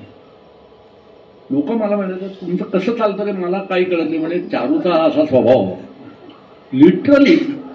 मग मी केटरिंग बघायला लागल्यानंतर लोक बिलं द्यायला यायची ना, हा चारू आहे का रे, तर त्याला माहिती असायचं की बिल म्हणजे लिटरली घेतलेल्या रकमा बाबाने काय पैसे दिले तू देऊन टाकायला, सगळे पैसे परत देऊन टाकायचे. काही म्हणजे काय बाबांचं गणित होतं, काय होतं काहीही माहिती. पण ते असेच होते, त्यांना कोणीही समजू शकत नव्हतं. कलाकार जे असायचे, मला मुंबईला किंवा कोल्हापूरला बाबा गेले की तिथून फोन यायचा, तो प्रभा म्हणजे पंचकर किंवा काशीनाथ गाणेकर शेवटचे 4.5 वर्ष आमच्याकडे होते. ते गेले पहाटे आणि मग थोड्या वेळाने अमरावतीवरनं निरोप आला की ते गेले. मी तर तो काशाला रात्री दूध भात लागतो, त्याच्या रूममध्ये ते ठेवून दे. प्रभ्याला अमृत कोकम लागतं, फोन करून ठेवलं की नाही, कोण बघणार. त्यांची तिकीटं काढून ठेवलेली असायची रेल्वेची, एसटीची. मी हे सांगतोय ना, हे मी म्हणजे सगळं अनुभवलेलं आहे आणि ह्यात काहीही खोटं नाही. मला एका संस्थेचे लोक मागच्या वर्षी भेटले होते. ते म्हटलं हो ते चारुदत्त सरपोतदार आहे, आम्हाला नाव कसं कळलं माहिती आहे का. म्हणजे प्रभाकर पंचेकरांचा आम्ही एक वर्कशॉप ठेवला होता आणि त्यांची व्यवस्था आम्ही ठेवली होती म्हटले ताजला. त्यावेळी 5 स्टार ताज होतं. तर प्रभाकर पंचेकर मी तिथं नाही राहणार, मी ते पुन्हा गेस्टला. ते म्हटलं आम्हाला स्पॉन्सर तुम्ही तिथं 5 स्टार नाही रे, तो चारू मला येऊन देणार म्हटले पुढे. असा तो वचक होता, आदरयुक्त प्रेम. असे अनेक प्रसंग म्हणजे मला एक आठवले ना तर म्हणजे आपले पहाटपर्यंत म्हणजे आश्चर्यकारक वाटेल एवढे त्याच्यातले प्रसंग आहेत की कोण किती अडचणीत होता आणि बाबांनी त्याला कसं त्या पद्धतीने केलं. पत्रकार यायचे मुलाखत घ्यायला, कॅमेरा काढ, तर भयंकर तापट आणि अजिबात प्रसिद्धी आवडायची नाही. तो कॅमेरा खाली, तुम्ही कशाला आलात, ते गडबडून जायचा. नवीन असेल तो एकदम गडबडून जायचा, जुना असेल तो शिव्यास खायला यायचा. तर त्याला माहिती असायचं, त्यामुळे तो ती तयारी करूनच. आणि त्यांच्याकडे जाणं ना म्हणजे आपला संपूर्ण एक्सरे सारखं. ते ऐकून घ्यायला मजा वाटायच्या लोकांना की आपलं काय चुकलंय, मग ते बरोबर सांग. पण ते तेवढंच आहे, जाताना परत पिशव्या भरून ते वहिनीला हे दे, मुलाला ते दे, हे ते प्रेम तेवढंच असायचं. त्यामुळे लोक ते खास तेवढ्यासाठी यायचे. म्हणजे अजूनही जी हयात आहेत राजदत्तांसारखे तेच सांगतात, आम्ही फक्त त्याच्या शिव्या खायला. पुण्यात राजदत्त आले ना की अजून सुद्धा ते पुन्हा गेस्ट जाऊन पहिलं त्यांच्या फोटोपाशी जातात, 10 मिनिटं बसतात. कारण त्याही माणसाने ते अनुभवलेलं आहे, असा तो स्वभाव होता. मग तर मला पुन्हा गेस्ट हाऊस आणि परिवार याच्याविषयी खूपच सांगता येईल. मी थोडक्यात सामाजिक बांधिलकीविषयी थोडक्यात सांगतो, कारण आपल्याला वेळ पुरणार नाही. तर होते करेक्ट, मधु आपटे आमच्या इथंच. तुम्हाला सांगतो, बाबा प्रत्येकाला अडचण असेल, तू इथे येऊन राहा, मी बघतो काय ते. मग त्याचं सगळं म्हणजे त्याला जे खायचं प्यायचं जे काही असेल कपड्यांपासून बाबा बघणार. मधु आपट्यांच्या बाबतीत असं झालं, ते राहायला होतेच. ते सुलोचना दिदी किंवा आम्ही किंवा मधु दिवाण, उमा नाही सॉरी बेबी शकुंतला, त्यांचे बाबासाहेब नाडगोळे म्हणून कोल्हापूरला होते, त्यांच्याकडेच ते राहायचे. म्हणजे एकतर कोल्हापूरला बेबी शकुंतला किंवा सुलोचना दिदी किंवा आमचे बाबा पुन्हा गेले, इथंच ते राहिले. पण त्यांचा एकदा अपमान झाला, बेबी शकुंतलांनी काहीतरी अपमान केला. त्यांनी डायरेक्ट लिहिले बरं का ते. म्हणजे ते बोलायला कसं होतं तुम्हाला माहिती आहे की त्यांना नीट बोलता यायचं नाही. पण त्याचाच म्हणजे फायदा त्यांना त्या चित्रपट सृष्टीत झाला. पण ते डायरी खूप छान लिहायचे आणि त्याच्यात ते तिथे उल्लेख केले होते. तर त्यांचा अपमान झाला. बाबांना त्यांनी फोन केला की मला इथं राहवत नाही, आता मी आत्महत्या करू. बाबा म्हणले ताबडतोब ये निघून, मी तुला गाडी पाठवतो, तू ये निघून. आले. तेव्हापासून शेवटपर्यंत पुन्हा गेस्टला राहिला होता. सगळं बाबाने होईल. तसंच गवी केतकर, लोकमान्य टिळकांचे नातू, त्यांना असंच काही त्यावेळेस वैचारिक मतभेद झाले होते, अतिशय वाईट परिस्थिती होती. बाबा म्हणले इथे येऊन राहा. रवी केतकर अजूनही त्यांचे समर्थक त्यांच्या स्मृतिदिनी पुन्हा गेस्ट हाऊसला येऊन ती रूम उघडायला लावतात आणि दर्शन घेऊन जातात. तेही तिथंच गेले. तर मधु आपटेंच्या बाबतीतला एक प्रसंग तुम्हाला सांगतो. एका मुलीचं लग्न ठरत नव्हतं आणि ते ठरलं आणि तिचा साखरपुडा आमच्या इथं. कारण असं काही मदत करायची असेल की बाबा चल इथं करून टाकतो मी. 400 लोक त्यांनी बोलवली होती. आणि त्यावेळेस काय झालं की मधु आपटेंचं तब्येत खराब होत चाललेली होती आणि आता कळलं होतं की आज उद्या परवा कधीतरी ते जाणार. मला आठवते बापू म्हणजे चित्तरंजन कुलकर्णी आमच्याकडे सारखा राबता लागला होता की मधु काका सिरियस आणि सगळे पत्रकार सगळे कलाकार सारखे येत होते, काही राहिला होते तिथे. बापू मला म्हणले चल जर बघू माझ्याकडे जरा. गेलो तर त्यावेळेस ते गेले होते. मला बापूंची ती बापूंना तुम्ही बघितलं असेल चित्तरंजन कोल्हटकरांना त्यांच्या त्या स्टाईलमध्ये त्यांनी किशोर अशी त्यांनी ती खूण केली. मधु केला. बाहेर आलो. बाहेर आल्यानंतर ज्या दिवशी या मुलीचा साखरपुडा होता जिचं लग्न ठरत नव्हतं तो संध्याकाळी होता आणि त्या दिवशी दुपारी साधारण 1:30-1:45 ही झालं. मग लगेच डॉक्टरांना आम्ही बोलवलं वगैरे. त्यावेळेस अनंत पाटणकर म्हणून सकाळचा एक पत्रकार होता, तो चित्रपट विषयी केलायचा. तो मला म्हटला होता की मधु काकांची डायरी मला हवी, म्हटलं मला अभ्यास करायचा. मग विचार झाला, म्हटलं आता ही बॉडी लवकर घेऊन जायची. बरं समोरच्या सगळ्या रस्त्याला कळल्यानंतर सगळेजण दर्शनासाठी, कारण मधु काकांचा आमच्या इथं राहत असताना गॅलरीत उभं राहायचं, मग समोर त्यांची वाकुल्या करणं, हात दाखवणं वगैरे ते इतकं आता असं व्यवस्थित झालं होतं. सगळ्यांना कळलं मधु काका गेले. त्यावेळेस मोबाईल नव्हते. तर येणं सुरू झालं. माझ्या डोक्यात एकच की आता हे संध्याकाळी साखरपुड्याचं काय. बरं तिचं ते म्हणतात ना की परत पायगुण वाईट वगैरे म्हणून ते तिचं परत लग्न फिसकट का काय. पण आमच्यात ते बोलणं झालं. मी त्या आनंद पाटणकरलाही म्हटलं अरे हे असं चालू राहील, सगळे येतील इथे, लवकर आपण इथून मधु काकांना. ते आम्ही लवकर साधारण 3-3:15च्या सुमारास ती बॉडी घेऊन गेले. सगळे कलाकार पुण्यातले जेवढे होते तेवढे आले, घेऊन गेले. त्याच्या आधी आमचा माणूस त्या फुलवाल्याकडे हार आणि दे. तो म्हणला ते हार संध्याकाळी 4 वाजता सांगितलेत मला साखरपुड्याचं, आत्ता कुठे केला ते ताजे द्यायचे म्हटलं. अरे नाही मधु काका, अरे काय म्हणतो मधु काका गेले. ते त्यांनी न विचारता त्याला 10-20 हार द्यायचे. दिले. दिल्यानंतर आता बघा गंमत, 3-3:15ला हे झालं. ते गेल्यानंतर आमचं काम काय, सगळे आमचे कामगार सुद्धा एकदम त्या मूडमध्ये होते ना, कारण इतकं वाईट वाटलं होतं मधु काकांचा तो सहवास त्यांच्याशी. ते गेल्यानंतर लगेच सगळी वास्तू पुसून 4 वाजता ती लोक येणार. परत त्या फुलवाल्याकडनं ते त्याचे सगळी फुलं वगैरे ती हार वगैरे सगळे घेऊन मंडपी शनाईवाला. तुम्ही विचार करा त्या एका वास्तूने एकाच दिवशी काय आहे. आणि ते सगळे गेले. हे इथं सगळं सुरू. आणि ते 4 वाजता ती लोक आपले त्यांच्या उत्साहाने सगळे गुरुजी वगैरे सगळं. आणि शहनाईचे सूर. मी म्हटलं समोरच्या ज्यांना माहित नाही त्यांना काय वाटलं असेल की मधु काका गेले ते शहनाई काय वाचत असं. ते त्यावेळेस रात्री माझ्या वडिलांचा किस्सा सांगतो. माझ्या वडिलांनी पत्र लिहिलं सरकारला की मधु काकांच्या नावाने ग्रँट यायची, काहीतरी पेन्शन फार कमी होतं त्यावेळे. बाबा अजिबात हात लावायचे नाही. मध्ये तुझे पैसे तू बाजूला ठेव, मी असेच तोपर्यंत पैशाला हात लावायचा नाही. पण बाबांच्या नावाने ते बाबा पत्र लिहित होते गव्हर्नमेंटला, उद्देशून त्या सांस्कृतिक खात्याला की त्यांचं निधन झालंय आणि हे मानधन आता येऊ नये. वडिलांचा म्हणजे स्वभाव बघा की कुठेही ते येत आहेत, काय सरकारी कुठे काय कळलं असतं ते बंद होताना सुद्धा ना आपल्याला माहिती आहे ते येत गेलं असतं असे भाव. तर सामाजिक कामात त्यांनी, जसं मी मगाशी म्हटलं की 500चा प्रलय आला त्यावेळेस मोफत अन्न छत्र असं सतत ते म्हणजे त्या भूमिकेतच असायचे. रोज सकाळी 20 डबे एम हॉस्पिटल आणि 20 डबे ससून हॉस्पिटल गरीब पेशंटला जायचे बाबा असताना.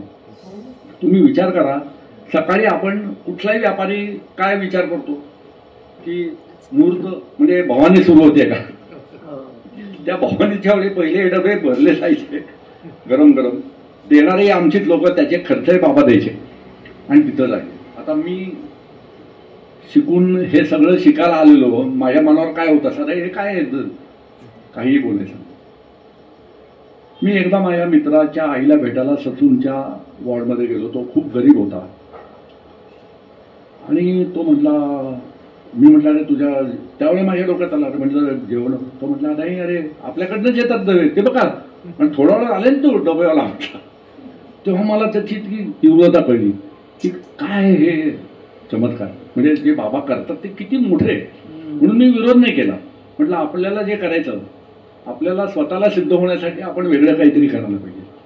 मग मी माझ्या बाहेर मेस सुरू केल्या, हॉटेल काढली. त्या वास्तूत मी होतोच, पण बाबांना कधी विरोध केला नाही. जेव्हा नगरपालिका अस्तित्वात आली तेव्हा बाबांनी पुणे खाद्यपेय विक्रेता संघाची स्थापना केली आणि सगळे अमृततुल्यवाले, मिठाईवाले, हॉटेलवाले या सगळ्यांना एकत्र करून ट्रेडचे प्रॉब्लेम सोडवण्यासाठी म्हणून त्यांनी ती संस्था सुरू केली. त्यात सुद्धा ते एकटे असेच होते. राशनचा काळ होता आणि एकदा चायना युद्धाच्या वेळी सरकारने असं ठरवलं की दुष्काळी पडला होता त्यावेळी, की फक्त भात आणि तांदूळ म्हणजे डाळ आणि राईस एवढंच वितरण केलं जायचं, तेवढंच. मग त्यावेळेस राईस प्लेट ही पद्धत बाबांनी सुरू केली की मोजके मूद असलेला भात आणि डाळ, राईस प्लेट. आणि मग त्याची सुरुवात आपण माहिती आहे की राईस प्लेट आपण जे म्हणतो ती आता थाळी साधी. तर असे बरेच बदलाव किंवा सामाजिक ॲक्टिव्हिटी तिथून सुरू झाल्या. सगळी पुण्यातली साहित्य संमेलनं बाबांनी केली, नाट्य संमेलनं बाबांनी केली, चित्रपट महामंडळाची स्थापना बाबांनी केली. बाबा आणि बाबूजी सुधीर फडके यांनी ती केली. नंतर पुण्यामध्ये नाट्य परिषदेचं एक ऑफिस पाहिजे म्हणून बाबांनी काय व्हायचं, वसन व्याख्यानमाला वगैरे या व्याख्यानमाला होत्या, त्याला जेवण फ्री, आमरसपुरी बाबा म्हणायचं तो आमरा, तर त्यांच्या त्या स्टाईलनेच केलं जायचं. बरं मी जायचो तिथं सुपरविजनला, तर बघायचो तर जयेंद्रराव टिळक ते त्यावेळी मंत्री होते किंवा त्यांचे चांगले संबंध ते कमीच असायचे, बाकी कार्यकर्तेच फडशा मारायचे. मी बाबा नाव तू काही बोलू नकोस. पण त्याचा उपयोग त्यांनी कसा झाला की त्यांनी जयेंद्रराव टिळकांना मागणी केली आणि मराठी नाट्य परिषदेची जी जागा आता टिळक स्मारकला आहे ती त्याच्यामुळे त्यांना मिळाली. त्यांनी त्यावेळी ओळखलं की थिएटर्स त्यावेळी मिळत नव्हते, म्हणून मग त्यांनी बहुरूपी नाट्य संस्था सुरू केली. ते चित्तरंजन कोलटकर, नाना रायडीकर, मनोहर कुलकर्णी म्हणजे मनोरंजन संस्थेचे प्रमुख आणि डॅडी लोणकर म्हणून होते. या सगळ्यांनी मिळून त्या संस्थेची स्थापना केली आणि आत्ता जे भरतनाट्य मंदिर आहे तिथे मंडप टाकून तिथे नाट्यप्रयोग करायला सुरुवात केली होती. नंतर भरतनाट्य मंदिर झालं किंवा नूतन मराठी शाळा आहे तिथं त्यांनी नाट्यप्रयोग सुरू केले की नाट्यप्रयोग व्हायला पाहिजे याच्यासाठी. अनेक चित्रपट काढले. दादा कोंडके आमच्या इथे राहायला होते त्यावेळेस त्यांना सोंगाड्या चित्रपटाच्या वेळी त्यांना थिएटर मिळत नव्हतं. त्यावेळी भानुलास टॉकीज हे व्ही व्ही बापट म्हणून चालवायचे. बापटांना बाबांनी सांगितलं की माझ्या नावाने थिएटर दे आणि मग सोंगाड्या लागला आणि मग आपण इतिहास बघतोच होत काय येते.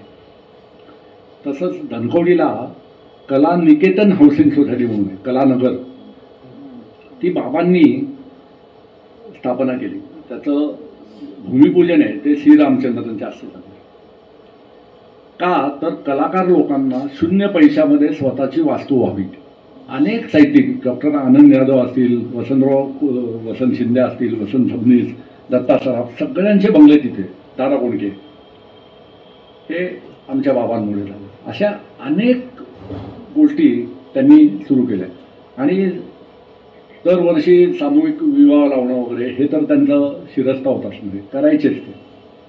तर असे अनेक गोष्टी बाबांनी सुरू केल्या. त्याच्यानंतर जे काका विश्वास सरपोतदार, ज्यांनी मी मगाशी म्हटलं त्यांनी 17 चित्रपट केले, त्यावेळेस ते अल्काटॉकीतला इंग्लिश चित्रपट मॅटिनीला लावलं होतं त्यांनी, म्हणून त्यांना मॅटिनी किंग म्हणायचे, की जे चित्रपट अतिशय दुर्मिळ जे भारतात येत नव्हते ते वितरकांकडनं मागून घेऊन हे त्याचं प्रदर्शन करायचे अल्काटॉकीतला. त्यानंतर मग राहुल टॉकीज सुरू झालं, नटराज टॉकीज सुरू झालं, त्याचंही तेच व्यवस्थापन बघायचे. त्यांनी ते चित्रपट काढले. त्यांचा मुलगा म्हणजे माझा चुलत भाऊ अजय सरपोतदार, त्यांनी उलाढाल चित्रपट काढला आणि अजय अतुलला त्यांनी त्याच्यामध्ये इंट्रोड्यूस केला. Ajay Atul as a music director. त्याच्या आधी ते गुरुजी दलित मंडळामध्ये ढोल ताशा वाजवला यायचे. मग माझा अजय सरपोतदार चुलत भाऊ हा त्याचा अध्यक्ष होता. त्याने अजय अतुलला म्हटलं की मला तुझं हे ढोल ताशा हे रेकॉर्डिंग करायचं आहे आणि तू माझ्या चित्रपटाचं संगीत दे. माझे धाकटे काका गजानन सरपोतदार, त्यांनी 4 चित्रपट काढले. दुनिया करी सलाम, दोस्त माझा मस्त, बाईक, सासूवरचं जावई, असे 4 चित्रपट आणि तुझ्या अजून कर्मिका. त्याच्यात त्यांनी त्यांचे मित्र सुभाषचंद्र कुलकर्णी ह्यांना संगीत दिग्दर्शनाची जबाबदारी दिली. दामू केंकरे त्यावेळे दूरदर्शनवरून निवृत्त झाले होते, पुन्हा गेस्ट हाऊसला राहायला, ते आणि ललिता केंकरे.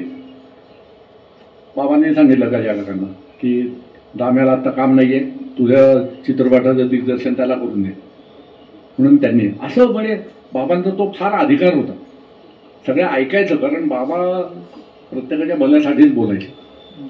त्यांना ती खूप आवड होती. आशा काळेंचं लग्न हे आमच्या बंगल्यात लागलं. आशा काळ्या अजूनही ह्या सगळ्या आठवणी सांगतात. म्हणजे त्यांच्याशी बोलताना ना, मी आत्ता जरी फोन लावला तरी पहिलं ते बाबांचं नाव, की चारू काकांनी किती मला, त्यांच्यामुळे मी आहे. बाबांनी जेव्हा आशा काळेंचं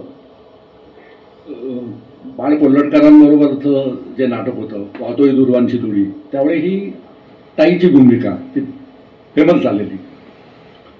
तर त्याच्यामध्ये एक वाक्य आहे, बाळ कोल्हटकर हे माझ्या आजीचे खूप चाहते. कारण काशीनाथ घाणेकर, बाळ कोल्हटकर वगैरे या सगळ्यांना रात्री उशिरापर्यंत आले की माझी आजी जेवण घालायची. पहाटेपर्यंत ते नाटक लिहित बसायचे. जेवढी नाटकं त्यांनी लिहिली ती पुन्हा गेस्टला बसून लिहिली आहेत, त्यांनी त्याचा उल्लेखही केलेला आहे. तर त्याच्यामध्ये त्यांनी एक वाक्य आहे, अशा काळेच मला सांगते, अरे की आत्ताच मी आले सरस्वतीबाई सरस्वतीबाईच्या सत्कारावरनं, फार मोठी अन्नपूर्णा, तिथे खूप लोकांना जेवू घातलं वगैरे, असं मुद्दामून तो उल्लेख त्यात केलेला होता. तिथे ते नाटक बघितल्यावर मग बाबांनी भालजी पेडणेकरांना सांगितलं आणि सुलोचना दिदींना की आशा काळे म्हणून एक नवीन व्यक्तिमत्व आहे आणि खूप, आणि मग तिला नंतर चित्रपटात कामं मिळाली ती बाबांमुळे. त्यांचं लग्न आमच्या बंगल्यात लागलं ते बाबांमुळे. असे अनेक लोकांच्या बाबतीत, काशीनाथ घाणेकर, तुम्ही नाथा माधव वाचला असेल तर कांचनने उल्लेख केलेला आहे त्यात, कांचनताईने, की त्यांची ओळख ही बाबांनी करून दिली काशीनाथ घाणेकरांनी. माझ्या बाबांनी त्यावेळे कलाकारांना घेऊन पहिली युरोप टूर काढली होती, सगळ्या कलाकारांना घेऊन. आणि त्यावेळे ही मुलगी कांचन घाणेकर ही त्या ट्रीपमध्ये होती. त्यावेळे काशीनाथ घाणेकरांचं आणि तिथं अफेअर जमलं. माझ्या धाकट्या काकांबरोबर ते SP कॉलेजला होते. त्यामुळे माझे वडील चिडले की तू सुलोचना दिदीच्या, म्हणजे तिला आत्ते म्हणायचो आम्ही, आत्तीच्या मुलीवर तू असं का, तुला एवढं कळलं नाही का मूर्ख. पण कांचनताईने हट्ट धरला होता की मला लग्न करायचं. त्यावेळे त्यांची जी आधीची बायको होती ती सुद्धा आमच्या खूप जवळची होती, म्हणजे घरी येणारी वगैरे. पण मग ते झालं. पण त्यानंतर काशीनाथ काकांचा स्वभाव हा असा खूप म्हणजे एककल्ली किंवा असं कलाकार म्हणून भारीच होते ते. पण त्यांच्या पद्धतीने जगणारे होते. फार उमदा माणूस, कायम युडी बोलून वापरायचे, कायम पांढरा पायजामा आणि त्यांचा एक झब्बा होता आणि कायम ते, आणि ते कोकणस्थी अप्रतिम देखणं व्यक्तिमत्व. लग्न झाल्यानंतर ते थोडंफार परत डिस्प्यूट झाल्यावर मग सुलोचना दिदींना त्रास व्हायला लागला. त्यांनी बाबांना रोजचे फोन असायचे. मग बाबाने काशीनाथ काकांना सांगितलं, तू असशील तसा निघून ये, तिला त्रास देऊ नकोस. तेव्हापासून शेवटपर्यंत ते पुन्हा गेस्टला राहिले. आणि मग बाबां हे मोठ्या भावासारखे आणि बाबांचा दरारा खूप होता.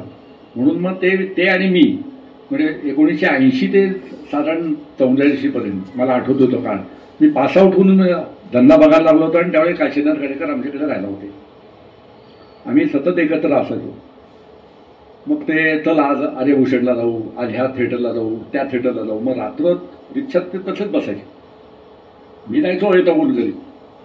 पहाटेपर्यंत त्या रिक्षावाल्याला फिरून ते पुन्हा गेस्टला. मग ते त्यांची भान नसायचं. रिक्षावाल्याला माहीत नसायचं हे कोण आहेत. आणि नंतर ते कृष दिसायला लागले होते. मग लॉजिंगला आले की ते भांडणं. मग आमचा लॉजिंगचा माणूस बाबांना बोलवायचा. बाबा ते पैसे द्यायचे रिक्षा. तू ह्याला काही बोलू नको, शिव्या द्यायच्या त्या मला दे, ह्याला काही बोलायचं नाही. अशा पद्धतीने ते आमच्या इथे 2 अजून खूप मोठी व्यक्तिमत्व राहिली होती. ते म्हणजे बाबा कुंटे म्हणून आणि एक ज्यांनी वासुदेव बळवंत फडकेंचं काम केलं होतं. आणि नंतर गरवारे कॉलेजचं कॅन्टीन बघत होते. धुळ्यात जे होते ते त्यांनाही बाबांनी पुण्यात आणलं होतं. आणि विश्वास कुंटे, त्यांना बाबा उर्फ विश्वास कुंटे. आणि अजून एक ग्रस्त होते ते सुद्धा असेच. त्यावेळेस त्यांनी खूप कलाकार म्हणजे खूप चित्रपटांमध्ये काम केलं होतं. पण मग ते राहायला होते. मग बाबा मी गल्ल्यावर बसतो चालू. मी एकच प्रसंग सांगतो कारण खूप मला प्रसंग आठवत आहेत एक एक.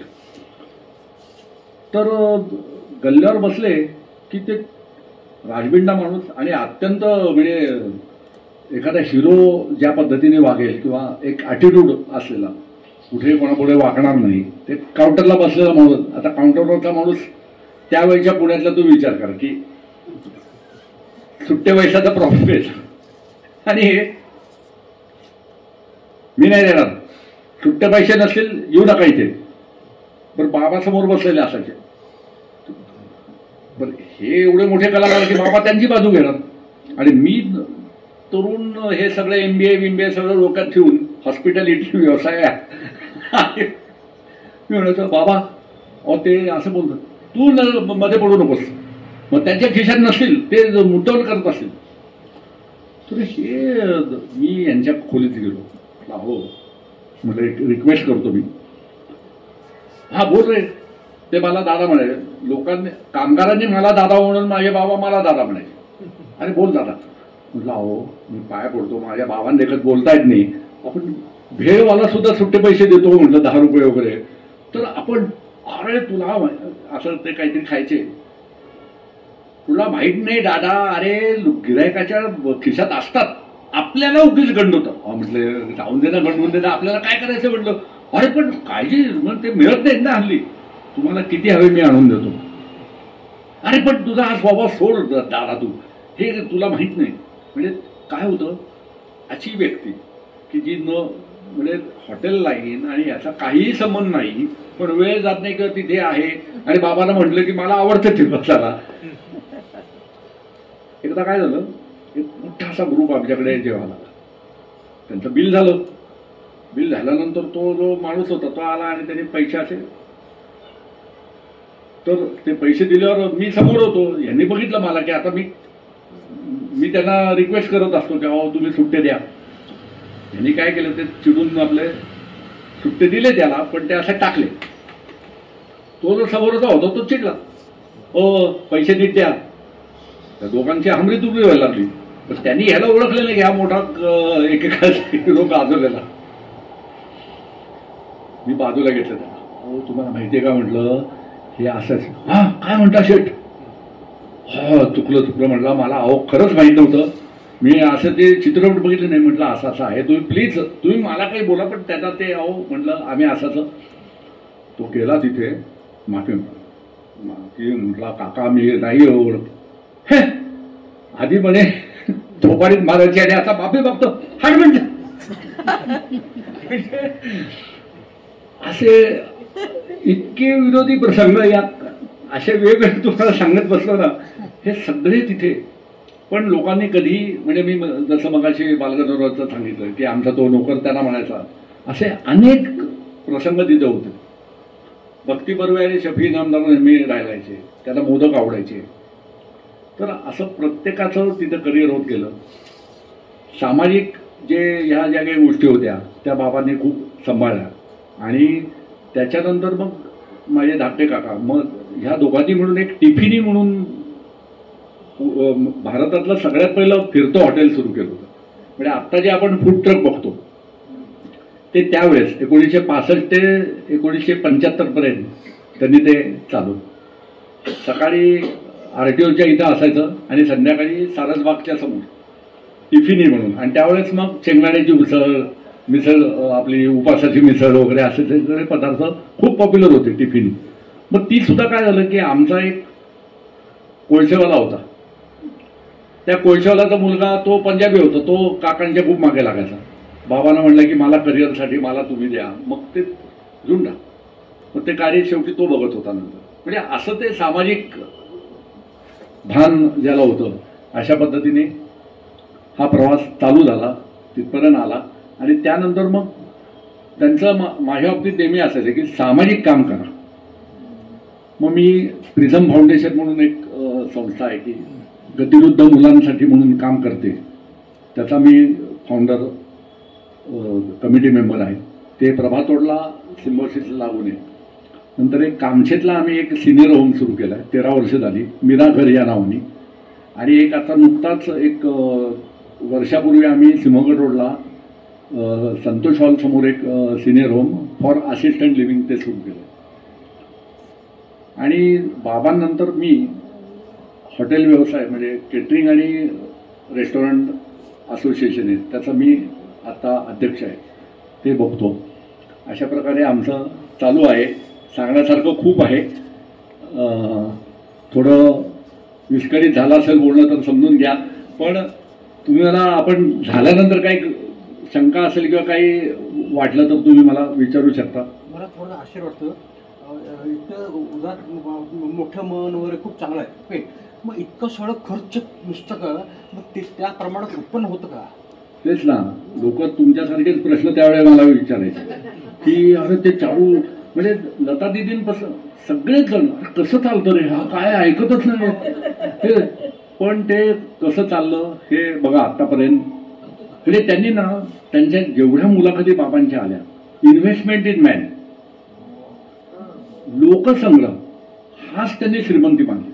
म्हणजे ते असताना कुठलंही तुम्ही म्हणता ते बरोबर आहे की हे कसं चाललं. मग मी बाहेरच्या आमच्या जेवढ्या एस्टॅब्लिशमेंट मी सुरू केल्या, मेस, कॅन्टीन किंवा काही हॉटेल्स, काही पिकनिक स्पॉट वगैरे आम्ही सुरू केले. काही मोठी केटरिंग म्हणजे मोठी केटरिंग पुण्यातली फक्त आम्हीच केली होती. बालेवाडीचं उद्घाटनाचं काम आम्ही केलं.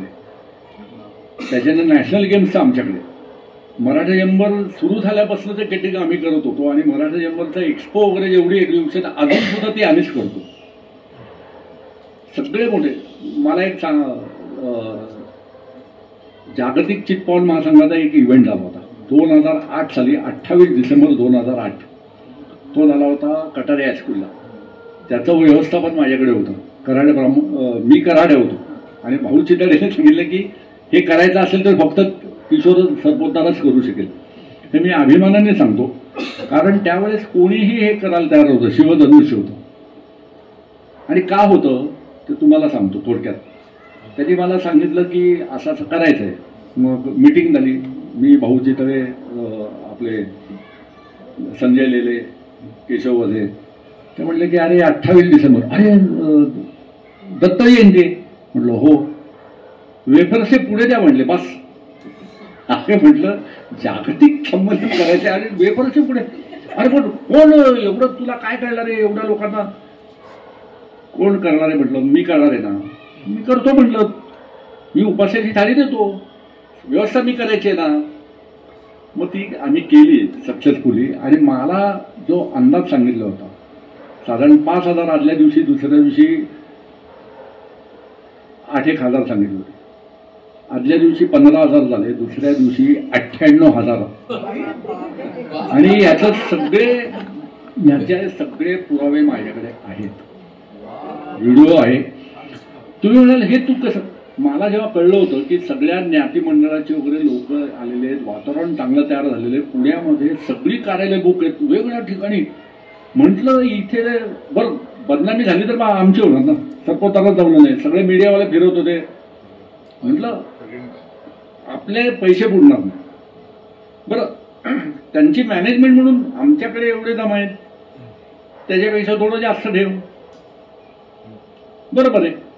ॲज अ मॅनेजमेंट त्यांना दिसत होतं, ते म्हणले अरे हे सगळे तुझ्याचकडे जेवणार आहेत ना, तू काय करायचं ते कर. म्हणून मग मी ती तयारी केली आणि सक्सेसफुल. तर हे सगळे इव्हेंट काँग्रेसला संजय गांधी जेव्हा अध्यक्ष झाले तर कलमाजी साहेबांनी त्यांना पुण्यात आणलं होतं. आणि तुम्हाला सांगतो आत्ताचा काळ आहे ना, आत्ता काहीही शक्य आहे, कारण मोबाईल आहेत, फ्रोझन फूड आहे, सगळं तुम्ही त्यावेळेचा विचार करा, काहीही नव्हतं. आणि ज्यावेळेस माझ्याकडे काँग्रेस अधिवेशन होतं त्यावेळेस पवार साहेब, कलमाडी साहेब, अंकुश काकडे आणि त्यावेळेस हे छाजेड साहेब त्यावेळेस महापौर होते, मला अजून आठवते. आणि सगळे बाबांकडे आले की नुकतंच तळजाईचं शिबिर झालं होतं आणि त्याची व्यवस्था सगळी बाबांनी सांभाळली होती. आणि त्यांना सगळी माझी टीम म्हणजे माझे सगळे कॉलेजचे मित्रमैत्रिणी आम्ही सगळे वर. आणि तुम्हाला सांगतो तिथं तर ना भूतो ना भविष्यती. पहिल्याच दिवशी त्या तळजाईच्या शिबिराला पहिल्याच दिवशी सगळे पाईपलाईन वगैरे तुटले होते. मला आठवते लोक थम्सअप त्यावेळेस गोल्डस्पॉट आणि कोको कोला होता आणि त्या कंपनीने स्पॉन्सर केलं होतं, त्यांनीच चुळा भरत होते, पाणी पित होते. आणि सोड्याच्या बाटल्या ओतून आम्ही चहा तयार केला पाहिजे, काय पाणीच नाही ना वर. आणि शिबिराची जी एवढ्या येत होती लोक त्यांना खायला प्यायला हवं होतं. बाबांच्या पद्धतीला कोण तर जगन्नाथ शेट्टी, रुपाली वैशालीचे मालक, गुंडू शेट्टी मॉडर्न कॅफेचे मालक, दिग्गज लोक ते. माझे बाबा हे मी म्हटले ते विश्वास कुंटे संघाचेच ते, टोपी वगैरे सॉलिड घालून. आणि ते सगळे तिथं पुऱ्या तालतायत, वड्या तालतायत. कारण आत्तासारखं काहीच, त्या लाईनी लागलेल्या होत्या रस्त्यात, वरती यायलाही कोणी म्हणजे खाली जाणं किंवा वर येणं इतका ओढ होता. पहिल्या दिवशीची परिस्थिती होती. आणि बिस्किटाच्या डब्यांमध्ये आम्ही पैसे साठवायचो. रात्री सगळे डबे पुन्हा गेस्ट जायचे, बाबा सगळे मोजायचे, सील करायचे, सगळे मोतीबागेत नंतर पाठवले जायचे. हा अनुभव होता. काँग्रेसचं जेव्हा अधिवेशन होतं, युवक काँग्रेसचे त्यावेळेस संजय गांधी अध्यक्ष झाले आणि कलमाडी साहेबांनी पुण्यात आणलं. त्यावेळेचं शिवाजी मराठ्याला कार्यक्रम करायचा होता. ते सगळे आले बाबांकडे, म्हणले तुमचं काही करणार नाही, तुम्हाला काही शिस्त नाही, काही नाही. बाबा बोलायला फार भारी. पण ते त्यांना माहिती होतं की हे किती ओरडले तरी हे करणार. मी तिथे होतो, मी अंकुश काकड्यां बाहेर बोललो, म्हटलं काका मी करतो ते, मी आता सगळं मला येतं, म्हटलं तुम्ही काही काळजी करू नका, बाबांची फक्त परमिशन, त्यांच्या मनाविरुद्ध मी नाही करणार. ते म्हटलं की सांगतो रे. मग ते म्हटलं चारू कामे इथून उठणार नाही, तुम्ही करायचे. तेव्हा ते आम्ही जे कटारे हायस्कूलला गेलो, तुम्हाला सांगतो त्यावेळेस चपात्या कुठून आणायच्या, म्हणजे 10,000 लोक आदल्या दिवशी. दुसऱ्या दिवशी मला आठवतंय नेहरू स्टेडियमच्या इथं हेलिपॅड बांधलं होतं आणि तिथं हेलिकॉप्टर त्याचं लँड झालं. शिवाजी मराठाला माझ्याकडे सगळे फोटो आहेत बरं का. बुफे ही पद्धतच माहीत नव्हती लोकांना, त्यावेळेस पंगत होती, पण त्यावेळेस सगळ्यात पहिला बुफे आम्ही इंट्रोड्यूस केला. आता बुफेला एवढी भांडी कुठून राहायची, प्लेटच नव्हत्या. मग मी मुंबईवरनं मागवल्या सगळ्या, ह्या मंगल केंद्रात जा, त्या मंगल केंद्रात जा, लहान लहान पातेली. बरं त्यावेळेस असं आत्ता कसे बुफेला आपले जे डोंगर वगैरे असतात ना, तसलाडी वगैरे, काही नाही, अशी लहान लहान पातेले ठेवले चटणीला, मिठाला वगैरे सगळं. आणि असे जवळजवळ 50 काउंटर तयार केले इकडे.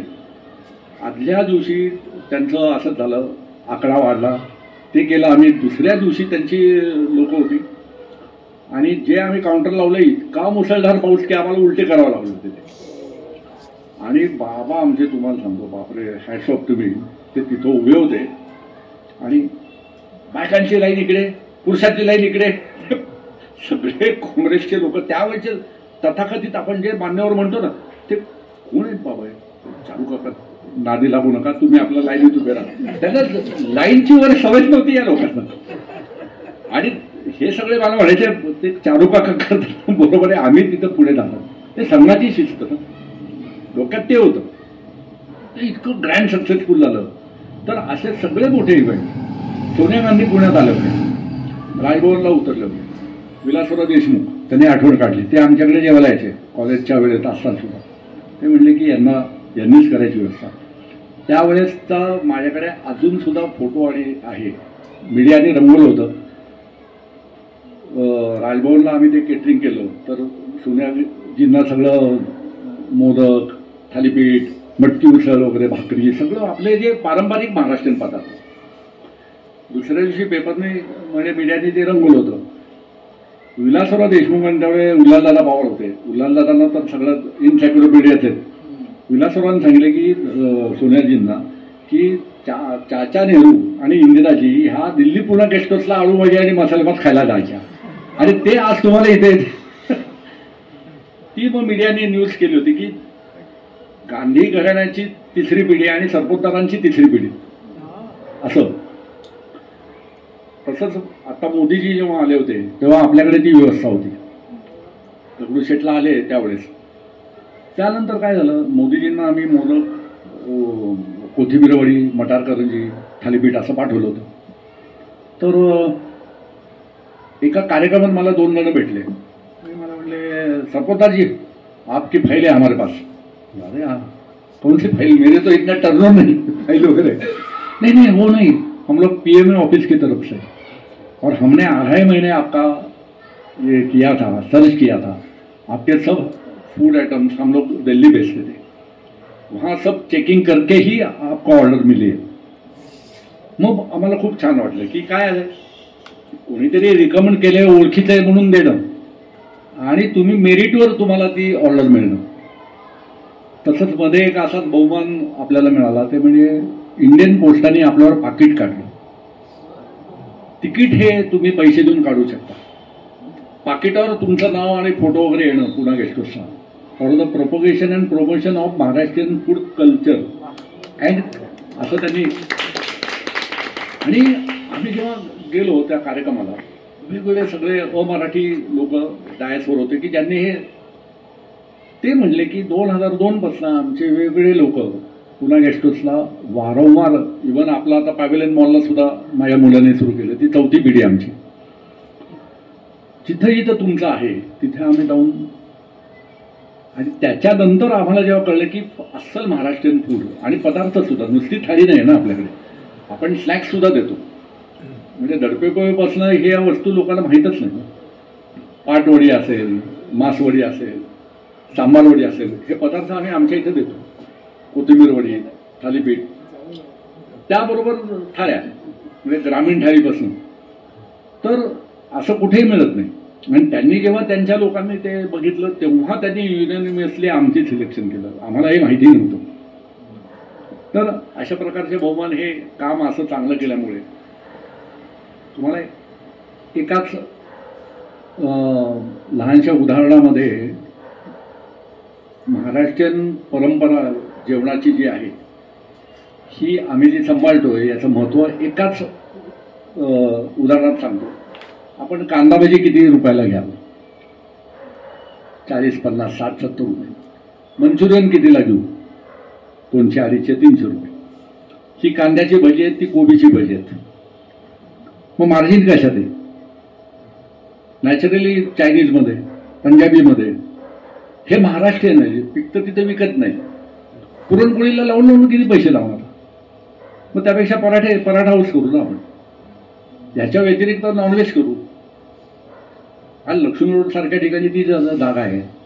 हे असे वेगळे क्युझिन करता येतील ना आपल्याला, ज्याच्यात मार्जिन कमी आहे. मोदक तुम्ही किती रुपयाला घ्या?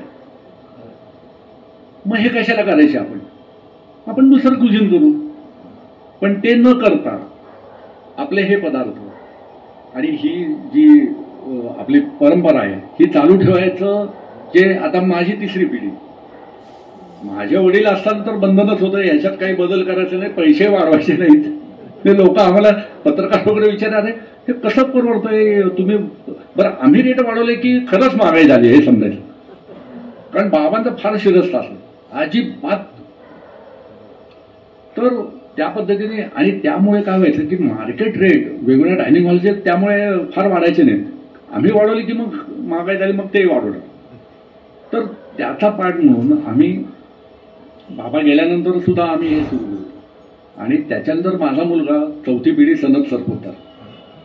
त्याला ऑप्शन होतं ना, व्यवसाय करायचा आहे कुठेही त्याला काही करता आलं, पण त्याने सुद्धा हे मान्य केलं. आणि मग पॅव्हिलियन मॉलला आपल्याला तिथे त्यांनी सुरू केलं. नंतर आता झपूरदा म्हणून जे इंटरनॅशनल म्युझियम आहे तिथं आहे. तसंच व्हेरिटास म्हणून बालेवाडी ॲस्टेटला आहे, जे फक्त 5 स्टारसाठी आहे, म्हणजे 7 स्टार ऑफिसेससाठीच आहे फक्त.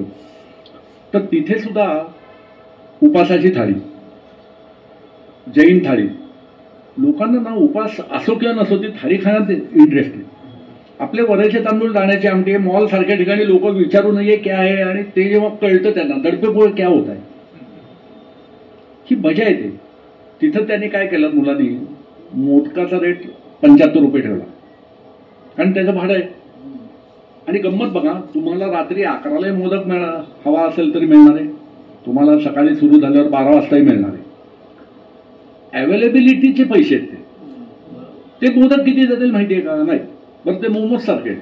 पण लोक, खरं सांगायचं तर लोकांनी फार कधीही असं फार रिलक्टंट नव्हते, पण कोणी असं अकाव ते 25 रुपयाला मोदक आहे तुम्ही इथं, तर आम्ही सांगायचो त्यांना की तुम्ही पेस्ट्री कितीला घेता?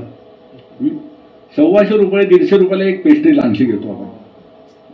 हा महाराष्ट्रीयन पदार्थ आहे, याला तुम्ही जर का न्याय दिलात तर 50 ठिकाणी विकले जातील ना. आज ज्यात मार्जिन नाही तो कुठला उद्योजक गेलो, व्यवसाय करायचा तो कधीच हे करणार नाही ना. तो कांदा भजी विकणार नाही, तो मंचुरियन, ड्राय मंचुरियन विकेल. ज्याला पैसे कमवायचे, आज काही फूड आहे, प्रिपरेशन कॉस्ट कमी आहे पण तुम्हाला मार्जिन जास्त मिळतं. तर मला असं वाटतं की हे ज्या काही गोष्टी आहेत त्याच्यामध्ये हे महत्व आहे की आम्ही जे सुरू ठेवलं. आणि तसंच आम्ही काय केलं, ना नफा ना तोटा तत्वावर लाडू चिवडा विक्री केंद्र ही 45 वर्षापूर्वी मी स्वतः सुरू केलेली ॲक्टिव्हिटी आहे. माझ्याकडे पेपरचे कटआउट आहेत अजूनही. त्यावेळेस सुधीर भोंगळे म्हणून सकाळला पत्रकार होता, आमचा मित्र होता, त्यांनी एक पॅरेग्राफ छापला की ना नफा ना तोटा तत्वावर लाडू चिवडा विक्री केंद्र. तुम्हाला सांगतो गणपती चौकपर्यंत लांब लाईनला असायची. बरं पहिल्या वर्षी झालं, दुसऱ्या वर्षी झालं, लोक अर्धा किलोसाठी थांबले. मग साने डेअरीमध्ये साने काकाने सुरू केलं. तुम्हाला सांगतो पहाटे 5 वाजल्यापासून दूध घ्यायला आले की ते म्हणतात मला तो आनंद जो मिळतो ना ते लाडू किंवा चिवडा घेताना. मग आम्ही सुरू केल्यानंतर 5 वर्षांनी पुणे मर्चंट जेवणने सुरू केलं. पण त्यांचा लाडू अर्थात तो वेगळा धाटणेचा आहे. आपला महाराष्ट्रीयन वाळलेला, म्हणजे साखर कमी, पक्की बुंदी, पक्का पाक, त्यामुळे आपला लाडू हा नेहमी वजनात कमी बसणार, जास्त बसणार, सॉरी नगाला जास्त बसतो, त्यांचा कमी बसतो. आणि दोघांचं हे वेगळंच आहे, कंपॅरिझन होऊच शकत नाही. पण तो ट्रेंड आम्ही सुरू केला की दिवाळीच्या वेळेस जे मिठाईवाले आडमाप किमती वाढवायचे त्यापेक्षा आम्ही केल्यानंतर मग लोकांनी ते साहजिक ना त्या आमच्या कंपॅरिझनला ते रेट ठेवायला सुरुवात केली. मग नंतर आम्ही दरवेळी काय नवीन, मग डाएट चिवडा सुरू केला, मग डाएट पदार्थ सुरू केले. मग नंतर एक कन्सेप्ट अशी आली की जे वयस्कर लोक आहेत किंवा बॅचलर लोक आहेत त्यांना दिवाळीचंच द्यायचं आहे, म्हणून लहान लहान म्हणजे 4 चकल्या, 4 अनारसे अशा प्रकारचं 5 आणि 7 कप्पेवाला आम्ही फराळ बॉक्स सुरू केला. It was the first in Pune, म्हणजे भारत म्हणायला हरकत नाही. आणि मग बाकीचे जे उत्पादक आहेत त्यांनी ती कॉपी नंतर करायला सुरुवात केली. म्हणजे आता आपल्याला जे मिक्स फराळ बॉक्स मिळतो त्याची सुरुवात. आणि ह्या सगळ्याला ना माझ्याकडे पुरावे आहेत, माझ्याकडे कटिंग्ज आहेत, सगळ्या गोष्टी आहेत. पेजर सुरू झाले ना त्यावेळेस आम्ही मोबाईल लाडू विक्री केंद्र सुरू केले की काय समजा ही स्वस्त फराळाचे पदार्थ आहेत हे पुन्हा गेस्ट हाऊसला आहेत, आम्ही राहतो खराडीला, आम्ही राहतो पिंपरीला, आम्हाला कसं मिळणार? मग आम्ही तिकडं त्या गाड्या पाठवायला सुरुवात केली की एक वेळ सांगायचो. मग तिथे सेंटर्स उभी केले आम्ही, 40 ठिकाणी 40-44 ठिकाणी आमची सेंटर असायची की तिथं स्वस्त त्याच रेटला. तुम्हाला सांगतो, एकदा असं झालं की हे सगळं उपक्रम करत असताना साधारण एक 10 वर्षानंतर माझं थोडं चुकीचं नियोजन झालं आणि कम्प्लीट डबल म्हणजे 5,000 किलो लाडू माझे शिल्लक राहिले. तो जो त्यावेळी मोबाईल नव्हते आणि तो निरोप नीट दिला गेला नाही आणि साधारण धनोत्रयोदशीच्या आधी आम्ही प्रोडक्शन थांबवायचं, जेवढ्या ऑर्डर आहेत तेवढ्या एक अंदाज घेऊन ते शिल्लक राहिले. मग त्याचे पैसे द्यायला मला खूप लॉस झाला आणि हे माझी आयडिया होती. मी पुन्हा केस्ट स्वतः घेऊ शकत नव्हतो काही. मी व्याजाचे पैसे आणले, तर द्यायला माझा मित्र घेऊन आला आणि मी आंघोळीला गेलो होतो तर माझ्या बायकोला त्याने पिन लावली. त्याला सांगितलं की हे असं असं आहे, या दादासाहेबांनी बघ आता 5% व्याज. मी तोपर्यंत तिथे दागिने काढून ठेवले. हे पैसे नकोत, व्याजाचे दागिने ठेव आणि तू कर. पण मी थांबलो नाही. त्याच्यानंतर सुद्धा त्याच्या पुढच्याही वर्षीपासून मी, पण मग नियोजन इतकं छान झालं की काही एक बुंदी सुद्धा शिल्लक राहिली. तर नंतर मग आम्ही मोदक हा प्रकार 30 वर्षापूर्वी साधारण लक्षात आलं की उकडीचे मोदक मिळत नाहीयेत. मग मी पाट्या तयार करून घेतल्या. येथे दररोज हातवळणी हा शब्द, हातवळणीचे उकडीचे मोदक मिळतील. मीडियाला खाद्य हवंच असतं, त्यामुळे पटकन मीडियाने सगळीकडे दिलं आणि मग दगडूशेठपासून सगळीकडे मी पाट्या सुरू केल्या की रोज हातवळणीचे मोदक. जे मला करून देतात त्यांना मी पार्टनर केलं आणि आज आमचा कारखाना आहे तो अभिषेक हॉटेल समोरच्या गल्लीमध्ये श्री मोदक या नावाने आमचा कारखाना आहे. रोज 4,000 ते 5,000 मोदक अजूनही तयार होतात 12 महिने. फ्रोझन मोदक आम्हीच इंट्रोड्यूस केले. तेही 50,000 फ्रोझन मोदक महिन्याला विकले जातात.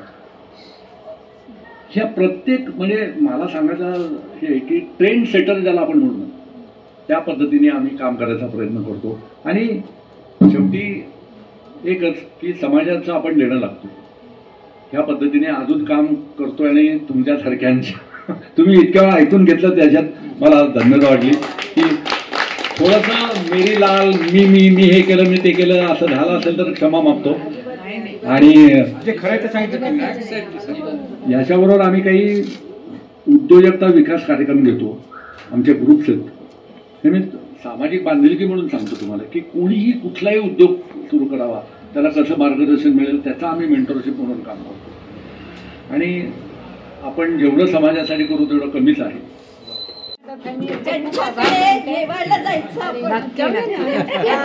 अरे कधी याचं नाव गेस्ट हाऊसच आहे त्यामुळे